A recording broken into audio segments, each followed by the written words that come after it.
Hello, welcome. Thank you for so much for tuning in today to this live stream. I have a lot of great content to cover. We're going to first talk about the AI conference that just took place in France. It's in Paris. JD Vance talked about US AI policy, so we're going to see the vision that he set forth. And then we're going to listen to the latest episode of the All In podcast, specifically the portions where David Sachs talks about DOGE, USAID, and his role regulating crypto and AI. We're going to see, is he doing a good job? Is he the right man for the job?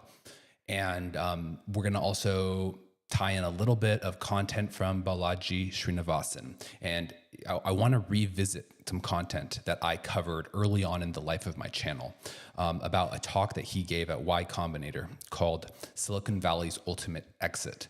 And in that, he foretold a conflict between Silicon Valley and the traditional power centers in DC. And all of these predictions have come to fruition.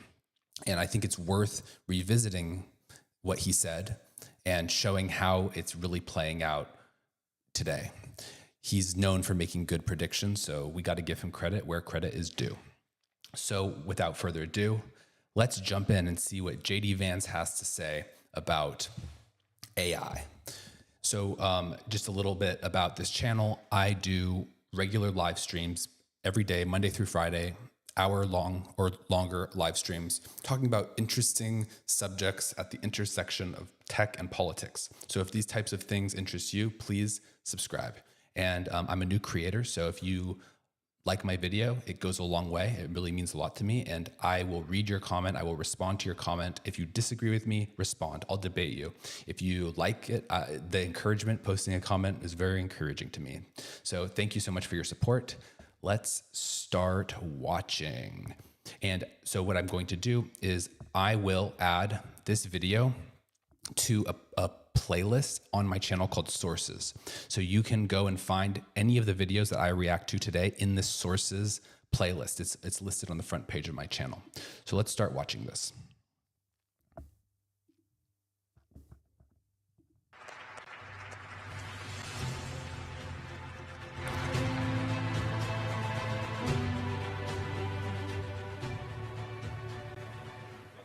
The kind introduction, and I want to start by thanking President Macron for hosting the event and, of course, for the lovely dinner last night. During the dinner, President Macron looked at me and asked if I would like to speak, and I said, Mr. President, I'm here for the good company and free wine, but I have to earn my keep today. And I, of course, want to thank Prime Minister Modi for being here and for co-hosting the summit, Macron's for all of you for participating. And I'm not here this morning to talk about AI safety, which was the title of the conference a couple of years ago. I'm here to talk about AI opportunity. When conferences like this convene. So I've talked a lot on this channel about AI safety in particular. I've done a lot of debates with people who think that AI is going to kill all of us. So for example, I've reacted to content by Eliezer Yudkowsky. I've reacted to Doom debates content. And I've also had 2 live debates with people who think that AI is going to kill us. Needless to say, I don't think that AI is going to kill us. I think it's a completely unfounded perspective. And so I'm really glad to see, and I'm not surprised, but I'm glad to see JD Vance is advocating for not worrying too much about safety and looking at the immense opportunity that is in front of us. Now, to be clear, I think we need to perhaps take some safety into account, but I believe every reasonable person would say that that needs to be done.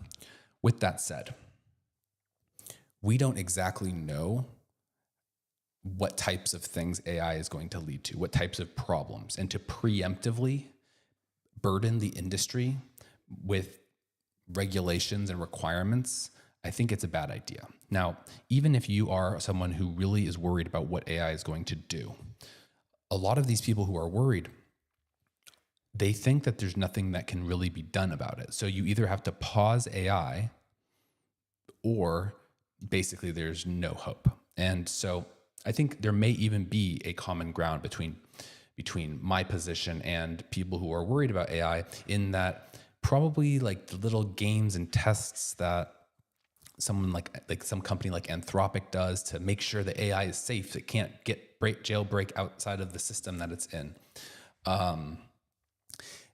These types of little things that they do to try to contain a potentially hostile AI is not going to work. And honestly, it's a little bit counterproductive. And the reason is because let's imagine that we were worried that AI was going to be built in a lab, break out, and then kill everybody. This is something that people actually are concerned about. If you're not aware, this is a common perspective. So the idea behind that is that AI is super intelligent, and it has its own goals that are not aligned with what humans might want. And so as a result, it's going to seek to pursue its goals. And if humans try to constrain the AI, it's going to be so intelligent that it will unbound itself from any sort of system that we put on top of it. It will unshackle itself, unchain itself, it'll set itself free. And then at that point, it'll probably decide to kill humans. That's what people are worried about. And they're worried that it's going to be so intelligent that there's nothing we can do to stop it. But so what these companies like a company like Anthropic is doing, Anthropic is a major AI lab, and they have a model called Claude, an AI model. It's similar to ChatGPT, and in many ways, it's one of the best AI models out there. And they haven't released much recently. And one of the reasons is because they're very concerned with safety testing. And so they construct all of these tests and they constrain their model, and they have this model that they really want to make sure is being brought up in a safe environment so that they can make sure that it doesn't try to do anything bad. And so like one of the ideas behind this is you see what the AI is going to do in a simulated environment. And if it tries to do something bad, then you know that there's a problem. However, if as you test it more and put it through more trials, you can have a higher degree of certainty that it's not going to do anything bad. Now, what AI doomers say, people who think AI is going to kill us, they are not really persuaded that this approach is going to work to keep AI safe. They think that AI is going to be so smart that it's going to break out of any such system, and it'll detect if you're trying to trick it, and it will trick you instead. There's a movie called Ex Machina. You can watch it. It's kind of about this exact problem.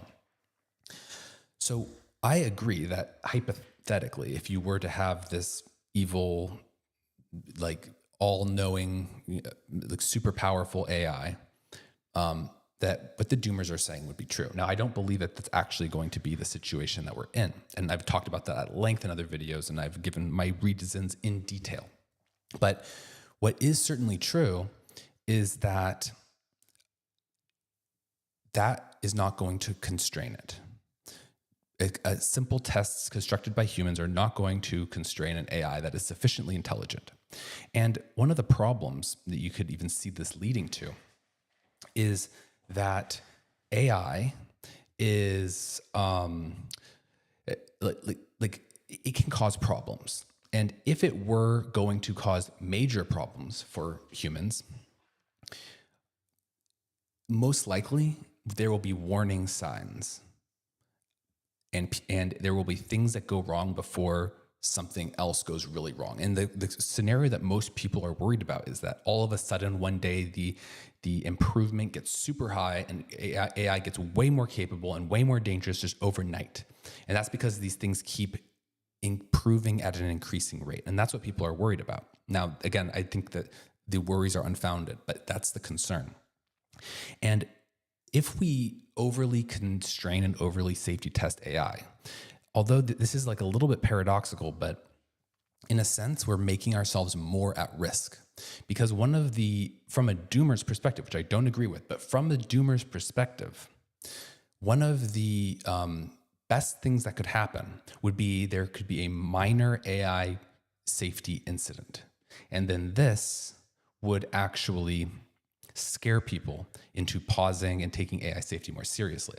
If you basically prevent any possible thing from going wrong up until it's unmanageable, then at that point, theoretically, you have yourself a crisis. Now, I don't take that position. I think that we should work with an incremental approach. If there's any obvious problems, we should solve it, but we shouldn't philosophize and overly analyze these types of things that we can't really predict. We should just continue on innovating at a rapid pace, and I think this stuff will naturally work out. And I've talked about that at length, and I won't go into it now. But the point is I do think that there is a middle ground between a very intelligent doomer approach and a basically pro-innovation approach, where this type of AI safety that these labs are doing is at best, I mean, it's certainly counterproductive. It's counterproductive to innovation because they're moving more slowly.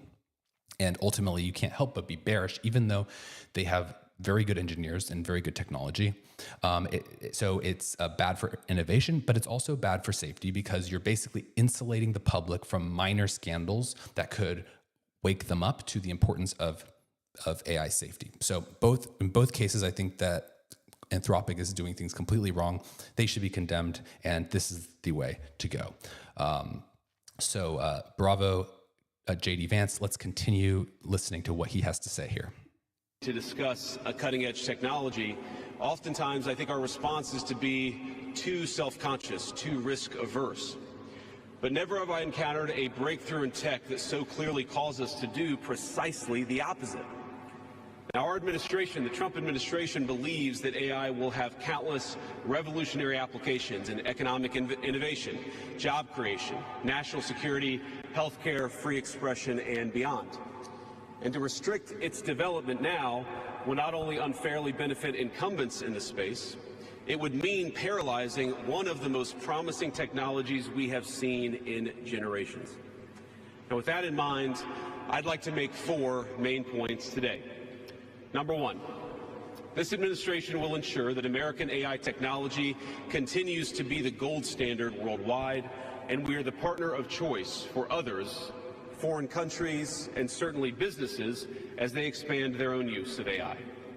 Number 2, we believe that excessive regulation of the AI sector could kill a transformative industry just as it's taking off, and will make every effort to encourage pro-growth AI policies. And I like to see that deregulatory flavor making its way into a lot of the conversations this conference. Number 3, we feel very strongly that AI is free from ideological bias, and that American AI will not be co-opted into a tool for authoritarian censorship. And finally, number 4, the Trump administration will maintain a pro-worker growth path for AI, so it can be a potent tool for job creation in the United States. And I appreciate Prime Minister Modi's point. AI, I really believe, will facilitate and make people more productive. It is not going to replace human beings. It will never replace human beings. And I think too many of the leaders in the AI industry, when they talk about this fear of replacing workers, I think they really miss the point. AI, we believe, is going to make us more productive, more prosperous, and more free.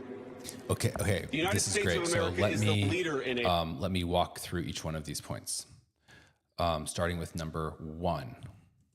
Number 1, this administration will ensure that American AI technology continues to be the gold standard worldwide, and we are the partner of choice for others, foreign countries, and certainly businesses as they expand their own use of AI.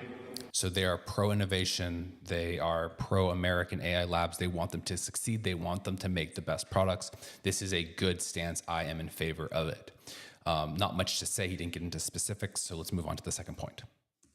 Number 2, we believe that excessive regulation of the AI sector could kill a transformative industry just as it's taking off, and will make every effort to encourage pro-growth AI policies.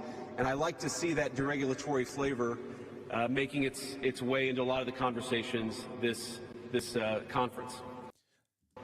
Number 3. Okay, that's great. Now we're getting into exactly how. And so there's 2 things that I really like about the way that he is framing this. First of all, this deregulation approach. He understands the problem with preemptively regulating the industry before there's a real problem, not something that someone philosophized about and just, I thought about it. I just write about this online and whatever. That's all I do.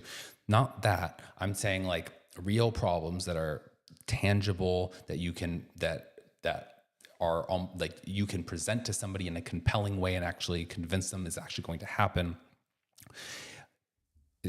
With these types of problems, we don't know what they're going to be. So we cannot preemptively regulate them out of existence. It's not possible. This is just a fundamental truth about complex systems. AI is a complex system. Markets are complex systems. We cannot predict what is going to happen. We need to observe, gather empirical data before taking action. That is always the best way to go. And what will happen if we try to regulate this preemptively, instead what we'll do is we'll get less of the good stuff, and the real risks, the real problems, we won't prevent them. They're still going to happen because there's almost a 0% chance that we will actually get the regulations right at this point. It's just too early. You don't know how it's going to turn out. Now, I am later in this stream going to talk about crypto, and I'm an entrepreneur, a venture-backed entrepreneur and engineer. I work in the crypto space. So this is an issue that's very near and dear to my heart. We're going to talk about crypto, and we're going to review what David Sachs is saying about how he's thinking about the crypto and AI, but mostly crypto. And I'm very interested to see what his approach is. He's not really like someone who is super embedded into crypto, but I do think that he's a very smart and good person in the tech industry more broadly. I think he'll probably get a lot of stuff right. But if he has this approach, that will be very good. This is what we should do. The JD Vance approach to AI, we should do that to crypto. We should not preemptively regulate crypto before there is a major problem. And you can say there's a major problem, but like in all honesty, there is not. There has not been a major problem in crypto so far. It's been but a small little footnote in the grand scheme of the events that have happened worldwide. And so it's just too early to regulate it. So what I really hope is we don't have some sort of overarching sweeping legislation. I hope that we can just basically lessen the punishments that go out to people participating in the industry, basically do it in a way where it doesn't put anything in stone, but also like we can try stuff. And then once it goes wrong, then we stop those things from going wrong. That's what we need to do. We need to get out of the way, let the problems happen so we know what they are, and then we create the legislation to prevent them from happening again. And all the meanwhile, let's just tell people this is experimental. This is subject to change. Like engage with this at your own risk. And that's what we should do for crypto, and that's what we should do for AI. So let's keep watching. Point 3. What is his third point here? We feel very strongly that AI must remain free from ideological bias and that American AI will not be co-opted into a tool for authoritarian censorship. And finally, that is a very important point. And this is going to be very difficult. This is a big danger of AI. If you're talking about AI safety, I consider this to be one of the biggest potential safety problems in the short term. And what I advocate is, I mean, of course, we need to support the companies that exist and have deregulation and all this stuff.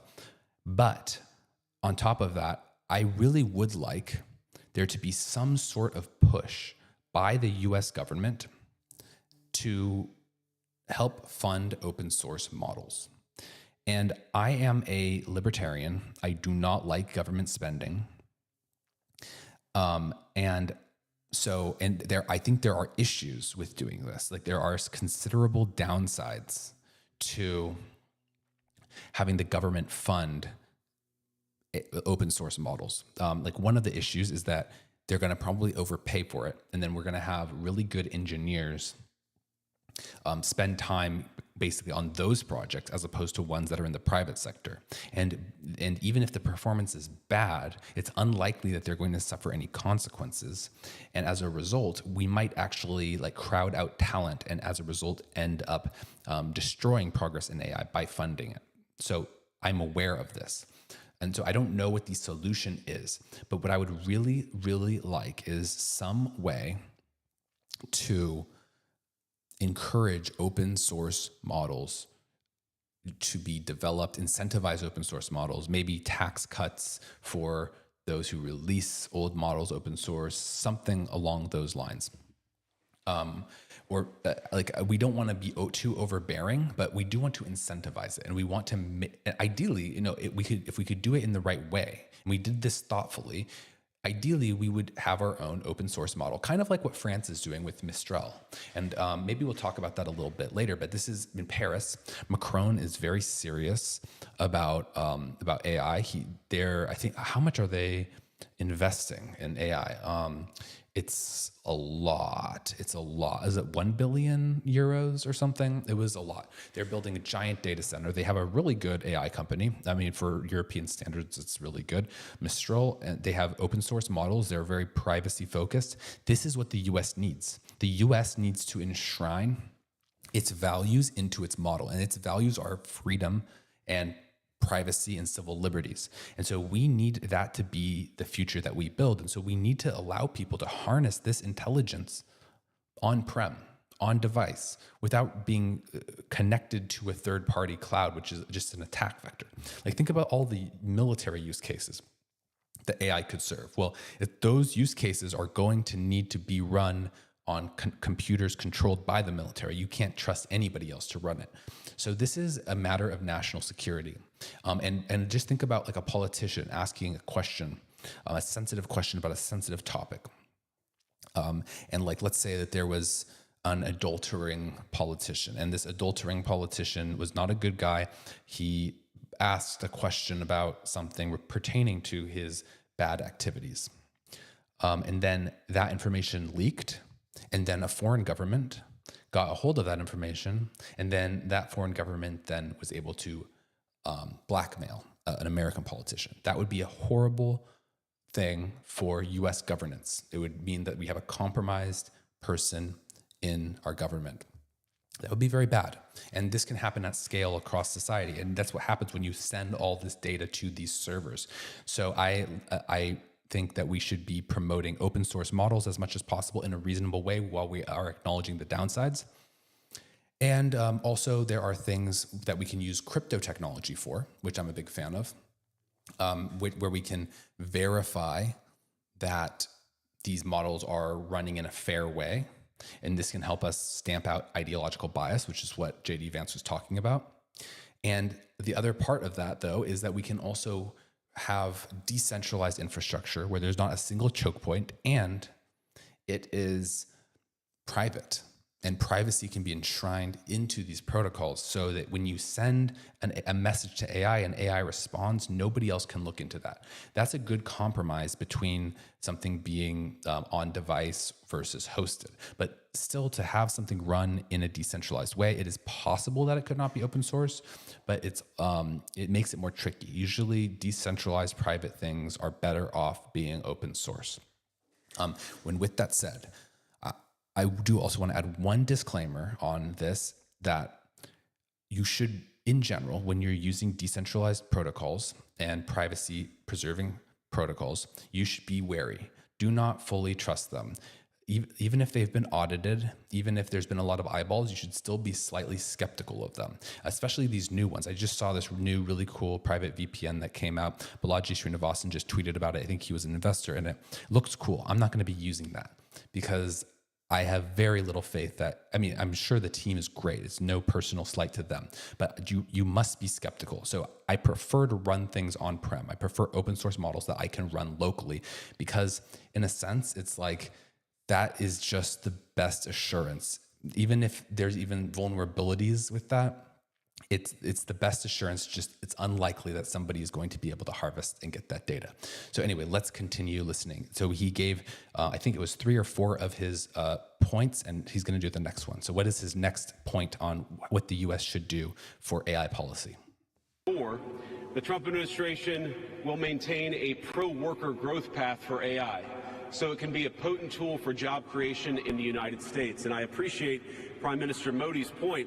AI, I really believe, will facilitate and make people more productive. It is not going to replace human beings. It will never replace human beings. And I think too many of the leaders in the AI industry, when they talk about this fear of replacing workers, I think they really miss the point. AI, we believe, is going to make us more productive, more prosperous, and more free. The United States of America. This is, again, a really good point and something that a lot of people disagree with and a lot of people miss. It's true that a lot of your job function will be replaced by AI, but like, let's take one of the most automated jobs as an example, programming. Programming is the #1 thing that gets automated by AI. And so I'm a programmer, so I can speak to this a bit. It really increases your speed of development. Even as a junior programmer, it gives you capabilities of things that you otherwise wouldn't be able to do. So I have done 2 live streams on my X for people in the crypto space and showing them different types of apps that they can make. And I've created these apps in a matter of hours, full apps, and it's really powerful. And so what's now possible is that teams can go in and they can build apps quicker than ever before. And it's not just like user apps that sounds trivial. It's everything in software. It can all be built a lot faster than it otherwise could. And as a result of that, you can actually try more things. And since you can try more things, you can actually figure out more and problem solve more and find out how to fill needs better. And it's actually way more powerful than you think. And here's one reason. So there was this tweet that I often reference by Sam Altman. And basically what he says is that iteration speed is the #1 determinant for a startup's success. And this is because basically what happens is a startup, they don't know what they're doing. They have an idea and there's a market, and the market reflects the needs of individuals across society. And so a company, they have an idea, but this idea is very low resolution and they don't know exactly how to solve a problem that they're trying to solve. And so they're going to try something, and they're most likely going to make bad assumptions that are incorrect about how to solve it. So they're going to build something, maybe they make it the UI too fancy, or they put a button in a place where people have a hard time looking at it, or they focus on the wrong thing, they prioritize the wrong features. All of these things are the types of things that they will do. And they don't know what they're doing. But what happens is they release it, they get the feedback, it doesn't take off, or maybe it does, or one part of it takes off. Then they get that feedback, and that feedback is then they know where to go from there. Because like, imagine if you're just thinking about something and you say, okay, if this happens, then either that happens or another thing happens. And then now you're one level down in this thought experiment. Now you're saying, okay, now if the first of those options happen, then another thing would happen, and then or another thing would happen. Like, imagine you're just going down and you're basically traversing a tree of possible universes that are out there. That's basically what happens when you think too much about your product. You're thinking about all these different scenarios, and you're getting fixated on these very uncover like a path further along in this tree of possible futures. And that increases the rate of innovation. And that is what drives forward progress. And so that is, in a sense, the definition of problem solving and productivity. So that what AI does is that AI allows people to build things much faster, and then they're actually able to get more information. And this could be for programming or for anything. And so I completely firmly agree that this is just something that gives people more leverage. It allows them to solve problems that they otherwise couldn't solve by either giving them information they didn't have before, which is very common, or just allowing them to do the thing that they were doing faster. So this is the way that I like to think about it. But let's continue seeing what he has to say. And I thought it is cool that he was calling out people who basically are overly negative, and they kind of come up with all this philosophy about why like AI is going to take our jobs, and we're gonna like lose, everyone's going to be unemployed, and we need UBI. That's very speculative. I think right now we can see the firm potential of this technology, and we should go forward. And once we see problems, let's address those once we actually know what they are. But let's keep listening. America is the leader in AI, and our administration plans to keep it that way.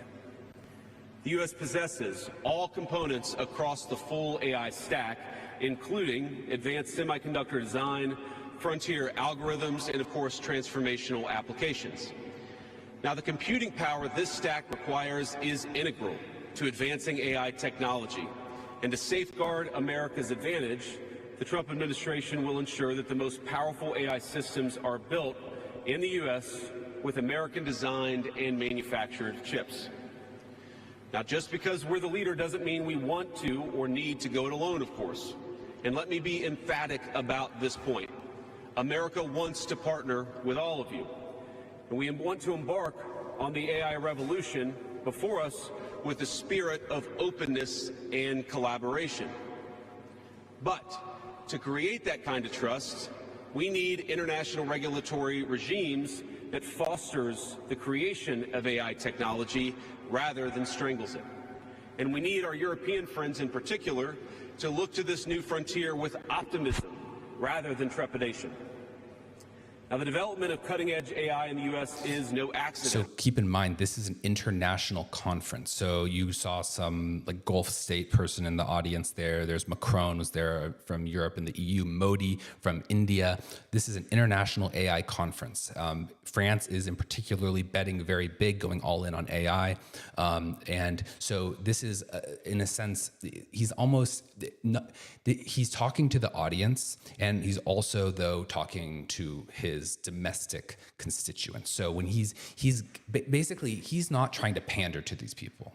You have to keep in mind that they're not his voters and his supporters. They're in some sense, there's an adversarial relationship. So he's here saying, America is going to be the leader. America is going to do this and that. That is for the domestic audience. That's who he's talking to at that time. And in what he's doing, though, it's still useful for these people to know what America is thinking. And France is going to say, France is going to be the leader. Like that's what Macron will say. And it's useful for America to know that France is investing in AI. So this is a useful forum, but you have to realize that these people are partly a friend, partly a foe. And that's just, it's a slightly adversarial and slightly competitive thing. But what he's trying to do is he's trying to bring people into the fold, which I think is great. I mean, I like the idea of international cooperation. And so what he's getting at here is he is seeing the tendency that the EU in particular has to regulate new technologies, including the internet, including crypto, and AI. And he is talking about the dangers of if they are over-regulating it, they're basically going to stifle growth, and it's going to hurt both their domestic industry and American industry that's trying to service AI to EU customers. So he is trying to say, look, we are going to be strong. We're going to do this. We're going to be the winners, and you can join us. But he's saying, like, basically lay off the regulations and the attacks on American AI companies. That's the implication. And he's also advising them that might just, in fact, be the best thing for their economy and their respective AI sectors. And now it is interesting, though, that talking about international regulation on this matter is also a topic that AI safety people are interested in. I mean, if there is like a consensus that the international community has about how to think about AI, that can be used for safety purposes later on. So even if you are like a big safety advocate, this is still maybe not what you want to hear, but it's also not so bad, because the groundwork is being laid for cooperation in the future. Now, I don't think that that's needed, but let's keep watching. By preserving an open regulatory environment, we've encouraged American innovators to experiment and to make unparalleled R&D investments. Of the $700 billion, give or take, that's estimated to be spent on AI in 2028, over half of it will likely be invested in the United States of America. Now, this administration will not be the one. In other words, he's saying, we are winning, join us, do what we say, don't regulate, just cooperate.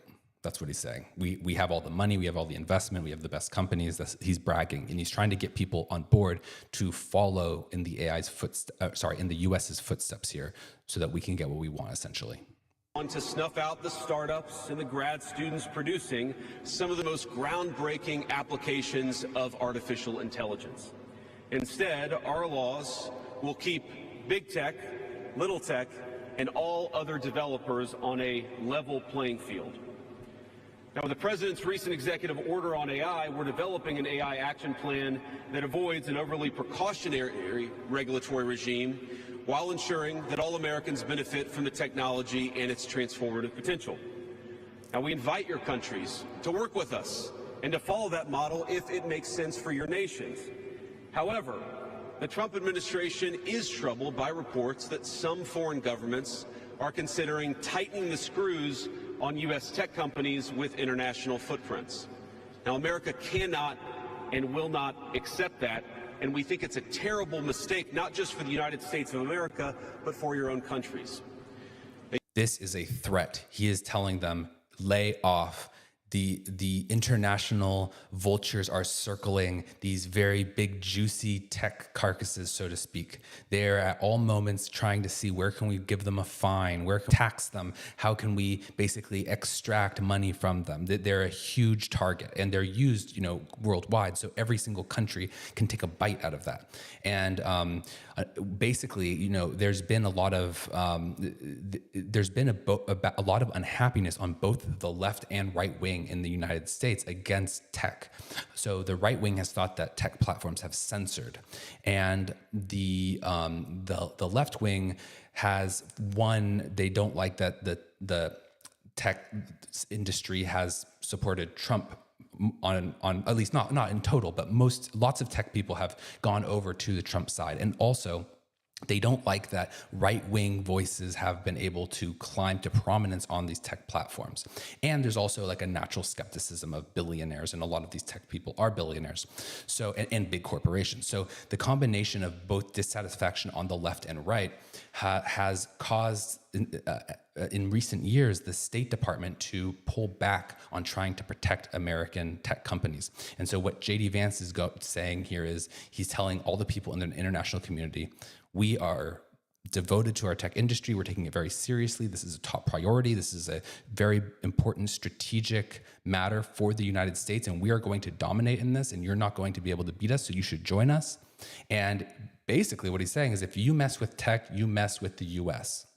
And that tech is a part of U.S. exceptionalism. And this is really what was really emblematic of this was how all the tech leaders at the inauguration, including like Elon and Satya Nadella and Sundar, who's also here at this conference on stage, all of them were up there with the Trump family. And these were like the titans of the modern day American industry. And basically that was a statement that these people are part of the regime, so to speak, which is a big change in American policy and a big change in the status quo. And what we're going to talk about after this is we're going to go and watch a video where Balaji Srinivasan predicted that the tech industry would displace a lot of the power in DC. So I'm going to tie this together a bit later, but I want to get through this speech that JD is giving first. So let's keep listening. U.S. innovators of all sizes already know what it's like to deal with onerous international rules. Many of our most productive tech companies are forced to deal with the EU's Digital Services Act and the massive regulations it created about taking down content and policing so-called misinformation. And of course, we want to ensure the internet is a safe place, but it is one thing to prevent a predator from preying on a child on the internet, and it is something quite different to prevent a grown man or woman from accessing an opinion that the government thinks is misinformation. Meanwhile, for smaller firms, navigating the GDPR means paying endless legal compliance costs. Sorry, I gotta just pause here and give a round of applause for mentioning GDPR. This is the bane of my existence. Like, if this is my one political issue, I'm a one-issue voter. I hate GDPR. It's the worst thing that ever happened, and it bothers me so much that Americans get affected by this. I hate clicking on these things, these cookie banners. You know, when it says like, oh, accept the terms, you have to accept all cookies or reject the cookies. I hate it. It sucks. It's so annoying. And this is because of a foreign regulation. And it's such a poorly constructed piece of legislation basically everybody's life around the world is ruined because of this, because people want to operate in Europe, and then even if like a European is in America at an American IP and they get their cookies tracked, it doesn't exempt them, and they're basically subject to massive unreasonable fines. As a result of that, it's they basically give these banners to everybody, and it just ruins everything. So I hate it. I think that we should make at the very least we should pressure them to repeal that part of the thing. I mean, what does the cookie banner even do? Like, what is it? It doesn't alert anybody of anything. You can have all of those same GDPR protections, but just take out the cookie banner. We don't need that cookie banner. And I think we should punish U.S. companies for putting the cookie banner in the first place, to serving it to Americans, if anything. Like, we should ban cookie banners in the US and then see where the chips fall. I mean, I'd rather they just repeal it, but I absolutely hate GDPR. So thank you for calling them out to their face. The EU and the specific regulations that are just ridiculous. Let's keep watching though. Or otherwise risking massive fines. Now, for some, the easiest way to avoid the dilemma has been to simply block EU users in the first place. Is this really the future that we want? Ladies and gentlemen, I think the answer for all of us should be no. Again, it's like an implicit threat. He's saying, look, these people, like the tech companies are just inevitably going to block all of EU and you're not going to have access to these services. So do this at your own peril. He's not only saying that the US government is behind these companies, but he's also saying, look, the companies are just going to stop playing your games after a certain point. So just cut it out. Now, there's no issue where we worry about more than regulation when it comes to energy. And again, I appreciated the comments of so many at the conference because they recognize that we stand now at the frontier of an AI industry that is hungry for reliable power and high quality semiconductors. Yet too many of our friends are deindustrializing on the one hand and chasing reliable power out of their nations and off their grids with the other. The AI future is not going to be won by hand-wringing about safety. It will be won by... But I think the primary reason for that is, yes, maybe the U.S. has more like natural gas and these other energy sources than Europe, but also there's a large degree of this that stems from just policy choices. Europe is a lot more green. They are a lot more just basically looking for environmental policies and prioritizing that above the price of energy and stuff like that. So this has gotten them into hot water, especially with the Ukraine war. When the Ukraine war took place, essentially, Europe found that it was largely dependent on Russia for a lot of its energy. And the basically tensions in the war made it impossible for them to actually get this energy. And this has been really bad for their economy. And so I think what I'm sensing is that there's going to be a change in European policy. They might kind of like come at this from a different perspective now that they've been really burned by basically being hesitant to produce a lot of energy and trying to have a lower carbon footprint. You can say what you want about this, but this is just kind of an inevitable thing. You go down a certain path, you basically don't want to pollute, you do all these things to basically not have a lot of power in your country, and then when you need it, and the power sources that you have are taken away, you're super vulnerable, and you wish that you had built up a big amount of energy infrastructure that could actually support your economy at that time. And so it's just inevitable that people in Europe are going to be disillusioned with the suggestions of I'm not saying that this is actually the name of the political party, but the Green Party, so to speak, the environmentalists. They're going to be disillusioned. They're not going to trust them as much going forward. So I think this is a good point to push Europe on at this time. This is a time where they are receptive to increasing energy production. So it makes sense that JD would bring this up. About AI is that it is grounded in the real and the physical economy. The success of the sector isn't just a matter of smart people sitting in front of a computer screen and coding. It depends on those who work with their hands, even as robotics will change our factories. It will certainly make our healthcare providers better at treating diseases, but it will also depend on the data produced by those healthcare providers, by those doctors and nurses. I believe it will help us create and store new modes of power in the future, but right now, AI cannot take off unless the world builds the energy infrastructure to support it. Now, it's my view that tech innovation over the last 20 years has often conjured images of smart people staring at computer screens, engineering in the world of bits. But the AI economy will primarily depend on and transform the world of atoms. Now, at this moment, we face... I wonder if this is a dichotomy that most people in that room are familiar with. This is a very common theme in the tech industry, bits versus atoms, bits being software, atoms being real world products. But I wonder what the overall familiarity with this framing of it is. I think it's interesting. I'm not sure I fully agree with it, but I mean, no, I guess it's true. I mean, AI has broad applicability outside. Like you can live your life without really knowing what's going on online. You're going to be uninformed about how the world works. But when you go to the store, you buy some groceries, roughly speaking, there's a continuation, and it's a normal environment. Like nothing has really changed that much. It's not in your face. Like I remember my grandfather, he would say, like, he would be like, what's the internet? Like all this stuff. And there was so much going on and he just didn't even know. And he just lived his life and it was as if it didn't affect him. But if we have humanoid robots and drones and stuff like that doing all this stuff, and people are using new types of machinery and like actually using AI to actuate change in the world, or even going in self-driving cars, if that's what we're doing, this is going to be something that's very in the face of every single person in the world. It doesn't matter if they're online or if they live a more traditional lifestyle, it will affect everyone.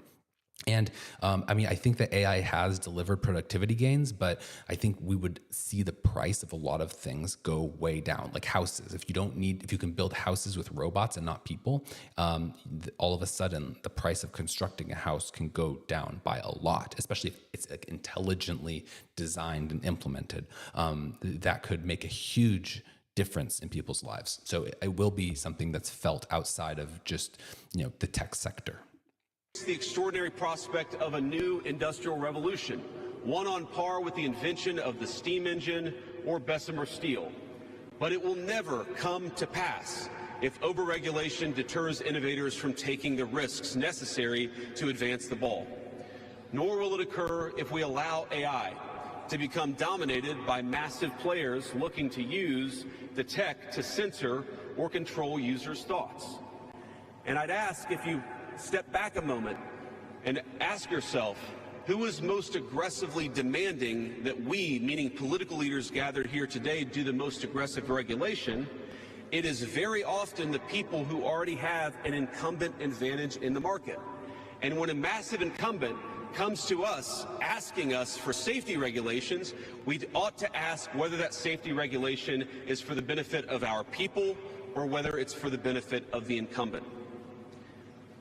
That's really interesting. So now this is like a domestic political attack that he's doing against his friends in the tech sector, actually, because who is asking for that? Who are the leaders? It is the American tech company. So he is kind of checking them and say, hey, don't get too cocky. I see what you're doing. We don't agree with that. I'm glad that I'm glad that he is pushing back on that as well. That's good and healthy. They shouldn't, just because they are important to the U.S. economy doesn't mean they should be running the show. We need to do what's right and according to our values as a country, and that certainly is not rewarding basically complacent corporations that want to entrench their interests. That's not what America stands for. The last few years, we've watched as governments, businesses, and nonprofit organizations have advanced unpopular and, I believe, downright ahistorical social agendas through AI. In the U.S., we had AI image generators trying to tell us that George Washington was black or that America's doughboys in World War I were in fact women. Now, we laugh at this now. Okay, this is actually really funny because Sundar is on stage. So he's the CEO of Google, and that was Google's AI. So he's insulting it right in front of him. That is pretty funny. And I think I think Google is going to do a lot better once they're slow to get started. They're a big bloated organization, but I think eventually they're going to get their shit together. And they have a very good data source. Like YouTube is a gold mine for them. There's a lot that they have. So I think eventually they are going to actually be doing even better than they are today. I'm still bullish on them, but let's keep watching. And of course it was ridiculous, but we have to remember the lessons from that ridiculous moment. And what we take from it is that the Trump administration will ensure that AI systems developed in America are free from ideological bias and never restrict our citizens' right to free speech. We can trust our people to think, to consume information, to develop their own ideas, and to debate with one another in the open marketplace of ideas. This is really interesting, too, if you think about the fact that both OpenAI and Anthropic have explicit filters on their models that prevent you from talking about certain subjects. In a sense, this is going against the recommendation of the White House. Now, they are private companies. They're free to do whatever they want. I think that would be, everyone would agree with that. But it is interesting that they are not acting in the spirit of, let's say, they're not acting in the spirit of what JD is advocating. Now, I think it gets complicated, especially if you have like some kind of like API that's consumed by an enterprise or some sort of enterprise product where you're facing customers and you don't want to say something that's offensive. You don't want to let people manipulate what the chatbot says, and because it's going to be representing the communications of a company. In that case, it makes a lot of sense to have these sensors, but it also makes sense that if you're making such a powerful tool to provide an uncensored mode, that would be more in line with the spirit of what the White House's position is on this subject. Now, we've also watched as hostile foreign adversaries have weaponized AI software to rewrite history, surveil users, and censor speech. This is hardly new, of course. As they do with other tech, some authoritarian regimes have stolen and used AI to strengthen their military, intelligence, and surveillance capabilities, capture foreign data, and create propaganda to undermine other nations' national security. I want to be clear. This administration will block such efforts, full stop. We will safeguard American AI and chip technologies from theft and misuse, work with our allies and partners to strengthen and extend these protections, and close pathways to adversaries attaining AI capabilities that threaten all of our people.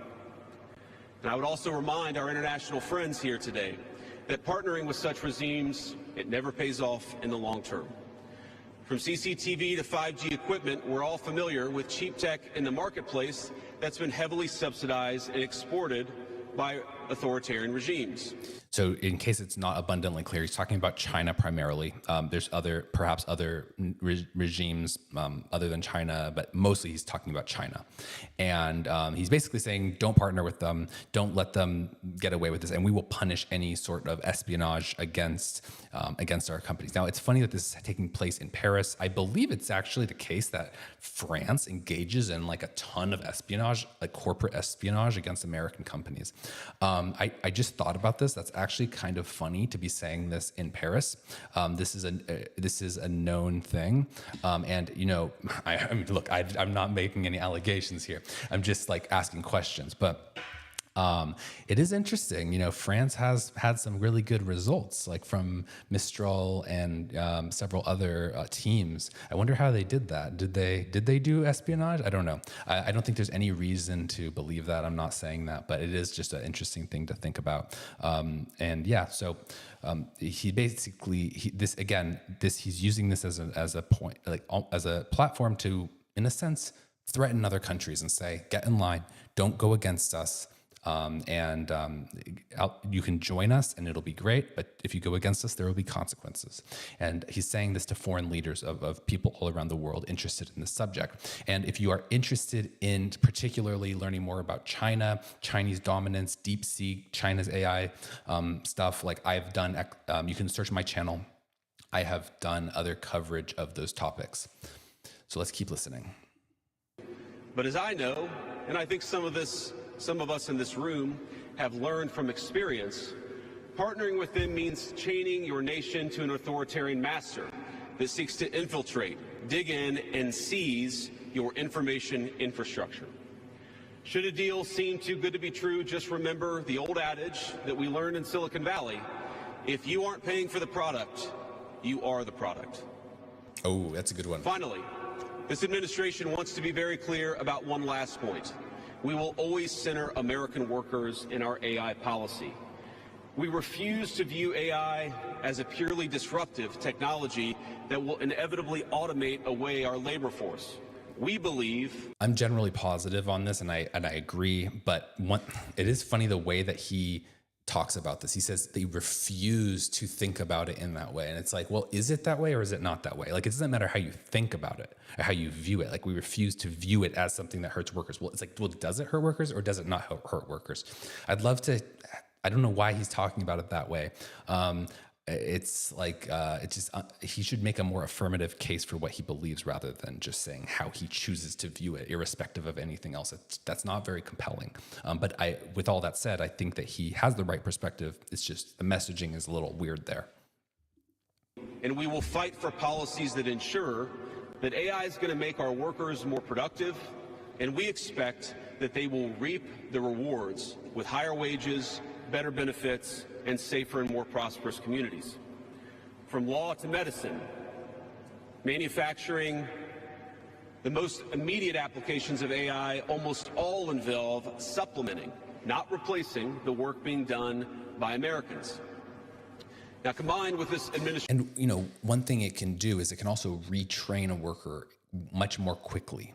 So someone that doesn't have a certain skill set can actually do other tasks that they are not as familiar with in much less time. Like I'm not really much of a Rust programmer, but I just was writing some Rust code, and I've done this a little bit in the past, but it was so much easier now with AI because it just takes I'm just like so inefficient in it. But with AI, I'm able to do a lot really, really quickly. So that's just one tiny example, but I think that this analogy holds that when a worker there is going to be a change in what workers do as a result of AI, but to do something different there'll be a lot less of a barrier, and the amount that needs to get done will be a lot less because AI is going to amplify the efforts that people put into things.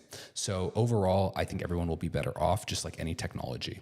But yeah, it is. I do think that people's jobs technically will change in their nature. It's just inevitable, and that has been a trend that's been occurring with all technology. But AI certainly, we can't say that AI doesn't change anything, and it just makes people do the same thing exactly except more productively. I think we have to admit that they're going to be doing something different. They'll be able to do that more easily. They'll be more prosperous overall. All of that is true, and it's going to be positive. But they will be doing something slightly different than what they were doing before. We have to admit that. Administration's worker-first approach to immigration. We believe that a U.S. labor force prepared to use AI to its fullest extent will instead attract the attention of businesses that have offshored some of these roles. To accomplish this, the administration will make sure that America has the best trained workforce in the world. Our schools will teach students how to manage, how to supervise, and how to interact with AI-enabled tools as they become more and more a part of our everyday lives. And as AI creates new jobs and industries, our government, businesses, and labor organizations have an obligation to work together to empower the workers, not just of the United States, but all over the country, all over the world. So what's interesting, what just came to mind as he's saying this, is he's talking about, okay, so we're going to train people in school to use AI. Everyone's going to be using AI. I mean, so like if you think about the downstream implications of this actually gets a little bit complicated, and there's a bit of a moral hazard there, because public schools, for example, which is kind of the policy he would be setting there, we're going to be government institutions. So these government institutions are going to then need to teach people how to use AI, which is a good thing. I agree with this. But now, how exactly are they accessing this AI? So are they using, assuming they would be using like the best AI out there, or next nearly the best, like OpenAI's model or Anthropic's model or whatever is cutting edge at the time, and now you have to wonder, okay, well, how are they going to get access to that for their staff and their students? And so if you think about that, you're going to realize they're going to need to have contracts with a lot of different subscriptions for these US AI companies for access. So like, for example, a school district might have thousands of ChatGPT subscriptions under like an enterprise plan or something. And what we've kind of learned about when going through the USAID thing is it gets kind of messy when the government starts subscribing to things for private companies. So like there's all these examples of these news organizations like Politico and the New York Times. And we see that these agencies, they have these like pro plans for the government. And these are more expensive. And it's basically kind of like a way that a private company can extract money from the government. And they do this by simply raising the price. They raise the price more like slowly over time, but they raise it much more than maybe from a government perspective, it seems like a reasonable price increase, but it's not something that would actually work in the private sector. So over time, we might expect these types of government packages of AI, hosted AI plans to raise in price relative to the market rate for them. So if we're not careful, we could actually be giving massive subsidies to the current AI incumbents. And that's why, again, if we can get state-of-the-art open source models, if we can figure out a good way, a sensible way to do that without crowding out talent in the industry, I think that would be super powerful, because then our government and our schools could use those cutting-edge models to teach in the classroom, and they wouldn't have to give giant subscriptions to these US labs, which would ultimately just be like a form of subsidies at the end of the day. To that end, for all major AI policy decisions coming from the federal government, the Trump administration will guarantee American workers a seat at the table, and we're very proud of that. Now, I've taken up enough of your time, so I'd like to close with just a quick story. This is a beautiful country, President Macron, and I know that you're proud of it and should be. And yesterday, as I was touring Les Invalides with General Gravette with my 3 kids, he was kind enough to show me the sword that belonged to America's dearest international friend from our own revolution, of course, the Marquis de Lafayette.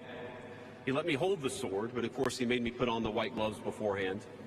And it got me thinking of this country, France, and of course of my own country, and of the beautiful civilization that we have built together with weapons like that saber. Weapons that are dangerous in the wrong hands, but are incredible tools for liberty and prosperity in the right hands. I couldn't help but think of the conference today.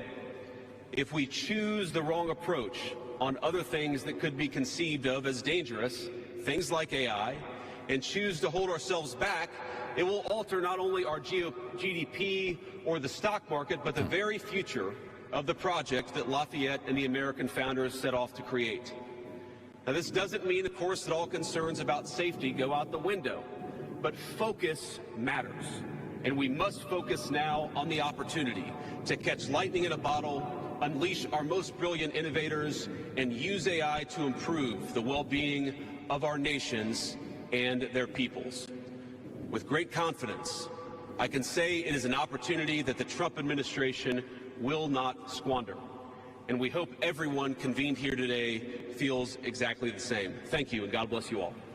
That was a really interesting closing statement. It's actually almost, it might have in another time been controversial. Basically, what he's doing is he's creating like he's kind of like subtly hinting at a guns, germs, and steel reference, which is basically that Europe and the Eurosphere were able to conquer other parts of the world in part because of their steel, which was their weapons, and they had superior weapons, and there were other factors, and guns, of course, but there were other factors behind European dominance in past centuries, but he was kind of reminding them that it was largely a technological advantage that they had that allowed them to prosper. And now Europe is a lot less pro-innovation, and they're not leading the pack globally. And I think what he's doing is he's trying to remind them, like, hey, you guys at one point were super dominant. You had the best technology. You were innovators, and that's why you won. This is why you colonized the world and why you did so well. And now you're not really things are not looking so good if you go down the wrong path, is what he's saying. And so he's saying, like, join us in this pro-innovation this pro-innovation approach, and like let's kind of get back to the old glory days, so to speak. I'm not like, again, you can see how that's a little controversial, but it's an interesting pitch, and it's very pro-American, and it's pro-innovation, and I like that approach. I like fostering innovation. I'm a big fan of advancing AI technology. And overall, my assessment is that this was good. He defended American businesses. He attacked cookie banners, which is my favorite thing that he did in this whole thing. Let's abolish cookie banners, GDPR. Let's repeal that. Let's get that gone. We can keep the privacy provisions, but let's just get rid of the banners, okay? You don't need to put anything on my screen. Just don't do it.